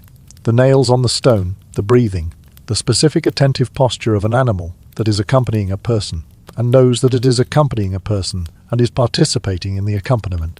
The cat is going to your house. You are going to your house. The road is the same road. The cat is not accompanying you. The cat is traveling in the same direction as you, independently, for its own reasons, which may include you and may include something else entirely. And the distinction is not available to you because the cat does not provide this information and has never provided this information, and the 2 years of having the information unavailable have not produced a change in the situation. Your house is 6 streets from the granary complex, which is the standard proximity for a grain district administrator. Close enough for a quick return, if the night watch requires it, far enough from the granary's smell that the evening has a different air. It is a modest house, ground floor with a storage room and a reception room, upper floor with the sleeping room and the roof access. A courtyard at the back where the cooking fire is and where the water jar lives on its stand in the shade of the acacia that came with the house, and that you have never thought of as your tree in the way that you think of the lamp, setting in the annex as your lamp.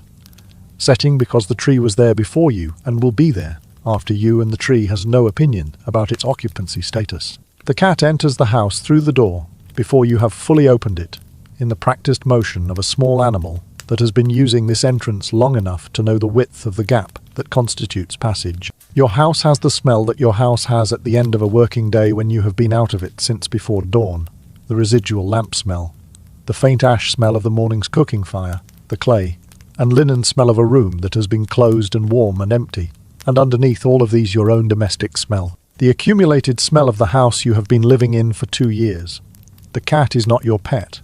This is a statement that the cat has never made and does not need to make, because the category itself is the claim, and the cat has never agreed to the category. The word pet implies a relationship in which one party has decided the other party belongs to it, and the other party has accepted this decision, and the first party manages the health and feeding and location of the second party in exchange for the second party's company and affection. The cat has agreed to none of these terms. The cat eats what it finds, supplemented by what it is given, which it accepts as a natural feature of its environment, rather than a provision it has accepted in exchange for anything. The cat goes where it goes, returns when it returns, and grants company on the schedule that suits it rather than the schedule that would suit the person receiving the company. The cat in your house is in your house because your house is currently the best available option in the cat's assessment, and the cat will continue to be in your house as long as this assessment holds.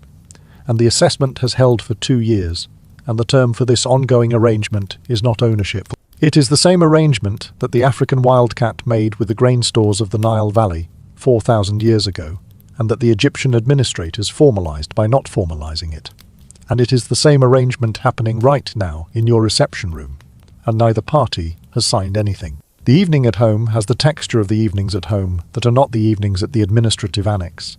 Warmer somehow, the warmth of a domestic space that has your specific accumulation of objects and smells and surfaces, rather than the institutional warmth of the annex, which is warm in the way of a room that is always inhabited, but not always inhabited by the same person. Your eating mat is in the reception room, and the food from the morning's purchase is in the storage room, and the cat is on the window ledge that it prefers to the floor in the evening, from which it can observe the courtyard through the wooden lattice and the street through the door gap, and all of the relevant entry points simultaneously, which is the position that a small predator, designed by 100 generations of natural selection to track movement in multiple directions, would choose and does choose every evening, without variation. You eat in the standard way of a person eating alone at the end of a long day, which is with enough attention to the food to manage it, and not enough attention to the food to be fully present to it.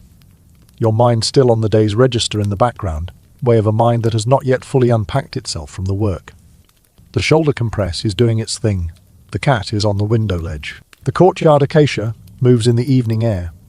The cat that sat in your eastern silo, while you documented rodent activity, went west from Egypt, the same way everything Egyptian went west, which is through the port cities and the trade networks and the Phoenician merchants, who understood that the cat was useful and portable, and that every grain ship in the Mediterranean had the same mouse problem that the Nile Valley grain stores had. The archaeological and genetic record of domestic cat expansion follows the trade routes. The oldest domestic cat remains outside Egypt appear at Mediterranean coastal sites, in contexts associated with grain storage and port commerce. In the centuries when Egyptian trade was at its peak, the Romans brought cats north through Europe. The faunal record at Roman fort sites in Britain shows domestic cat bones, following the legions and the grain supply that the legions required. The cat did not conquer Europe.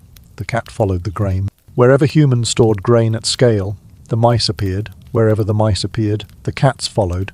Wherever the cats followed, humans allowed them to stay because the arrangement was useful. 3,000 years after the African wildcat moved into the Nile Valley grain stores, the same cat, genetically nearly identical, behaviorally unchanged, was sitting in Roman grain stores in Britain and calling it the same word and not responding to it. The house at night has its settling sounds. The acacia in the courtyard, the street's diminishing activity, the Nile sound from the direction of the river when the evening wind comes from the north, which it does tonight, carrying the water smell across the sleeping city. Your mat is better than the annex mat. This is not a high bar, but the bar exists, and the house mat clears it, the linen thicker, the floor beneath it, the packed clay of a domestic floor rather than the stone of an administrative building. The whole sleeping surface operating about 3 degrees warmer than the annex surface, because the house has been heated by domestic life, and the annex has been heated by institutional use, which are different categories of warmth. The shoulder in its compress is comfortable in the way that treated things are comfortable, still there, still noted by the body's monitoring system, but noted in the different register of a problem that is being addressed, rather than a problem that is being carried. The cat has moved from the window ledge to the mat, which is the evening's second position, the position it occupies when the window ledge's surveillance function has been completed, and the mat's warmth function has become relevant. Its weight is at the foot of the mat, at a distance that is the distance of independent proximity. The cat in the same space as you without being in contact with you, which is the cat's standard relationship to everything, present, adjacent, not committed. The night comes the way the Egyptian night comes on the east bank of the Nile in late September, completely, and all at once, and with the stars that the Egyptian ceiling painters tried to put on ceilings, and mostly failed to represent, because the actual sky is not a field of yellow points on blue, but something more dimensional, the stars at depth. The Milky Way present tonight, as a thickening across the middle of the sky, that is the light of 100 million suns so far away, that they arrive as a smear rather than points. Your eyes are on the ceiling of your house, which has no painted sky because your house is your house, and not a temple examination room. And the ceiling is the plain ceiling of a room that is a room. The cat's breathing at the foot of the mat is the near, nothing that it produces in sleep, the rhythm that your body has apparently filed as compatible with sleep, because you fall asleep in its presence without needing to reach a decision about it. The eastern gate repair is submitted. The compress is on the shoulder. The register is sealed and racked, and the day is what it was.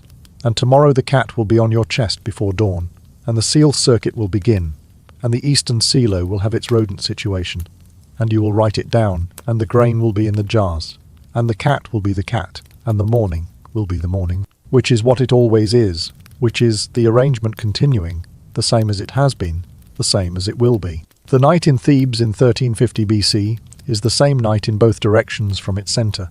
Behind you the long administration of the day, the seal circuit and the perimeter inspection and the jar count and the supervisor's visit, and the monthly inspection, all of it done and racked and sealed and carried forward as far as it goes tonight, which is to the noting tablet's edge where tomorrow begins, and ahead of you the morning that will arrive with the cat on your chest, and the pre-dawn grey and the grain smell, and the eastern silo still having its rodent situation, and the eastern gate repair now in process, and the register waiting blank for tomorrow's entries. Between these two edges is the night, which is the part that does not have administrative form, the part that your body manages on its own with whatever resources 2 years of this mat have left it, which tonight includes the shoulder compress and the cat at the foot of the mat, and the window showing the slow wheeling of the stars over the Nile Valley. The stars move the same way they always move. The Nile makes the same sound it always makes. The grain in the sealed jars is the same grain it was this morning when you sealed the jars, and it will be the same grain tomorrow when you check the seals. And the world outside the granary wall is the world that keeps producing grain and mice, and people who need the grain and cats who follow the mice, and the arrangement continues, which is what arrangements that work continue to do. The sleep comes in the way that sleep comes on nights when the body's tiredness has accumulated to the point where it stops being a pressure your mind is managing and starts being simply the current state of things. Your breathing slows without your deciding to slow it. The shoulder's warmth is the warmth of treated things, the cedar oil working its deliberate chemistry in the linen wrap, and the warmth has the quality of something that is happening correctly, which is a quality your body finds it easy to rest alongside. The mat is the mat, and the floor under it is the floor, and the grain smell is the grain smell, and the cat at the foot of the mat is the cat. And all of these things are in their correct positions, which is the information that sleep requires before it will fully arrive, that the positions are correct, that the seals are intact, that the eastern gate repair is submitted, that the register is where the register should be, that the cat is where the cat is. The stars move very slowly over the Nile. The city is quiet. Your right hand is at your side. The cat in the grain store in Thebes in 1350 BC was the same animal that the Phoenician merchants put on their grain ships when they understood that a grain ship without cats arrived at its destination with less grain than it carried, because the sea journey produced the same mouse problem that the grain store produced, and the solution was the same solution at sea as on land. The cat was cargo and pest control and a living piece of infrastructure that ate its own food and required no administrative allocation, and produced the same result in a ship's hold that it produced in a Nile Valley silo. The genetic evidence, the population studies that trace the domestic cat spread through the ancient world, using the mitochondrial DNA of cat, remains from archaeological sites, shows the Egyptian domestic cat arriving at Mediterranean coastal sites in the late 2nd millennium BC and moving north and west through the following centuries along the routes that grain and wine and luxury goods followed. Not through conquest, not through policy, through the same logic that brought the African wildcat to the grain stores in the first place. The food was there. The mice were where the food was. The cat was where the mice were. And when the grain moved, the cat followed the grain.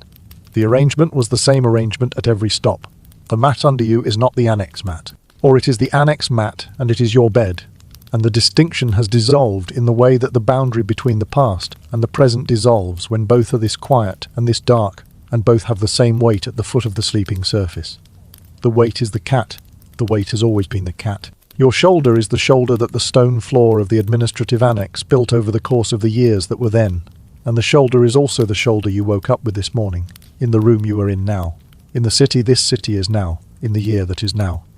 The cat at the foot of your bed has never been to a Nile Valley grain store.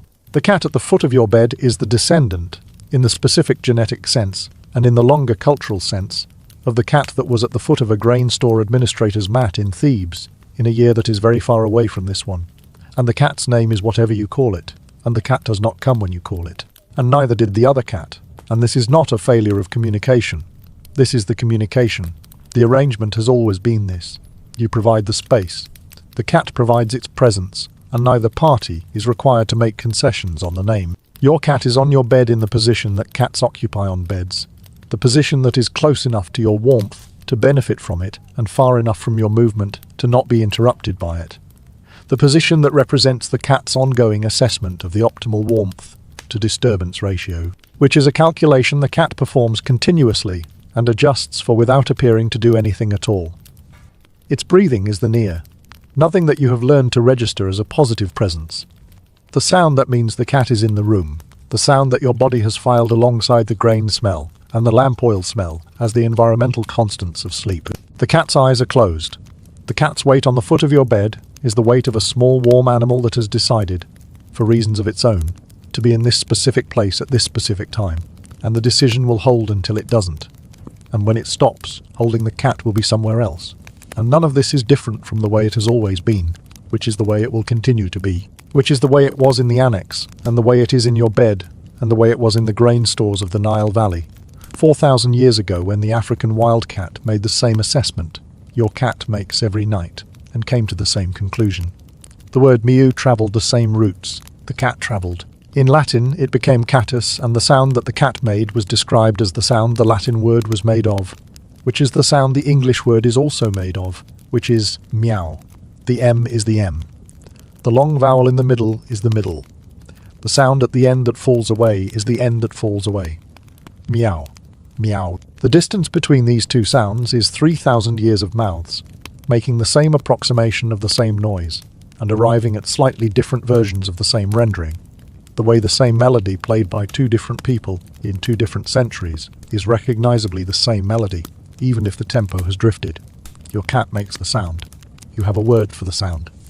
In the morning you will say your cat's name, and your cat will look at you with the same assessment density that the cats in the Egyptian administrative record declined to respond to. And the transaction will be complete, which is to say, the cat will have heard its name, and the cat will have found its name insufficient reason to change its current position, and the 4,000-year relationship between humans and cats will have produced another data point perfectly consistent with all previous data points. The room is dark and quiet in the way that rooms are dark and quiet when the night has fully arrived, and the outside sounds have settled to the distant category, and the near sounds are the sounds of your own body, and the cat, and the gentle movement of air through whatever gap the air comes through. The stars outside your window are the same stars that were outside the window on the east bank of the Nile in 1350 BC, which is the kind of statement that sounds like a metaphor, and is also just true. The same stars, the same patterns, in the same sky, with the difference that you know what the stars are now, and the administrator in Thebes knew what the stars meant, which are different kinds of knowledge, and both of them useful for navigating the dark. Your breathing has found the pace that your body finds when the day's tasks are complete, and the body is no longer needed to manage them. The cat's breathing is slower than yours, and has been slower than yours for a while, in the way that cats arrive at sleep before humans do, because cats spend considerably less of their cognitive resources on administrative concerns. Negemet is sweetie, and to Miut is the she.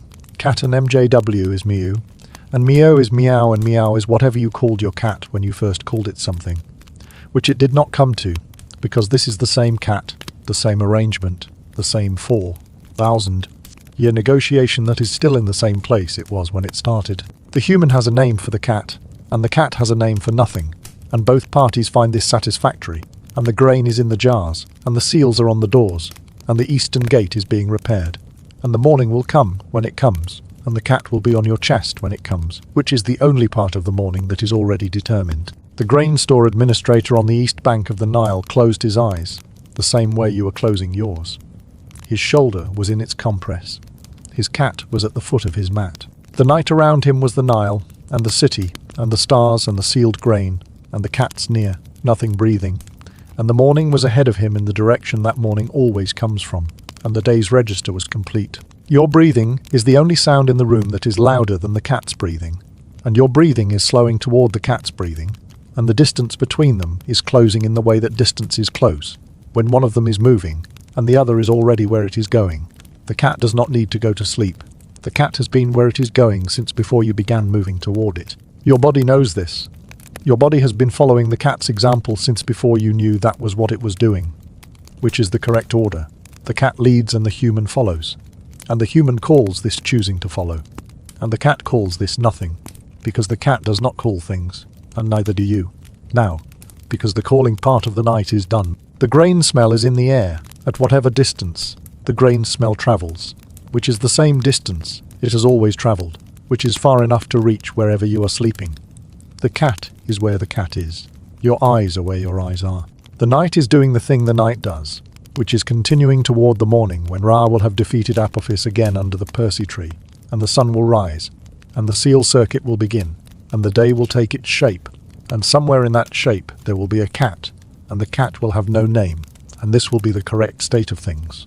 And the morning is not yet, and the dark is steady, and the weight at the foot of the bed is warm, and nothing in the world is required of you right now, except the thing you are already doing. The last thing before sleep is the thing that is always the last thing before sleep, which is not a thought, but the fading of thoughts, the administrative mind releasing the register it has been holding, the entries going quiet in the order that the day produced them. Eastern gate, eastern silo, compress.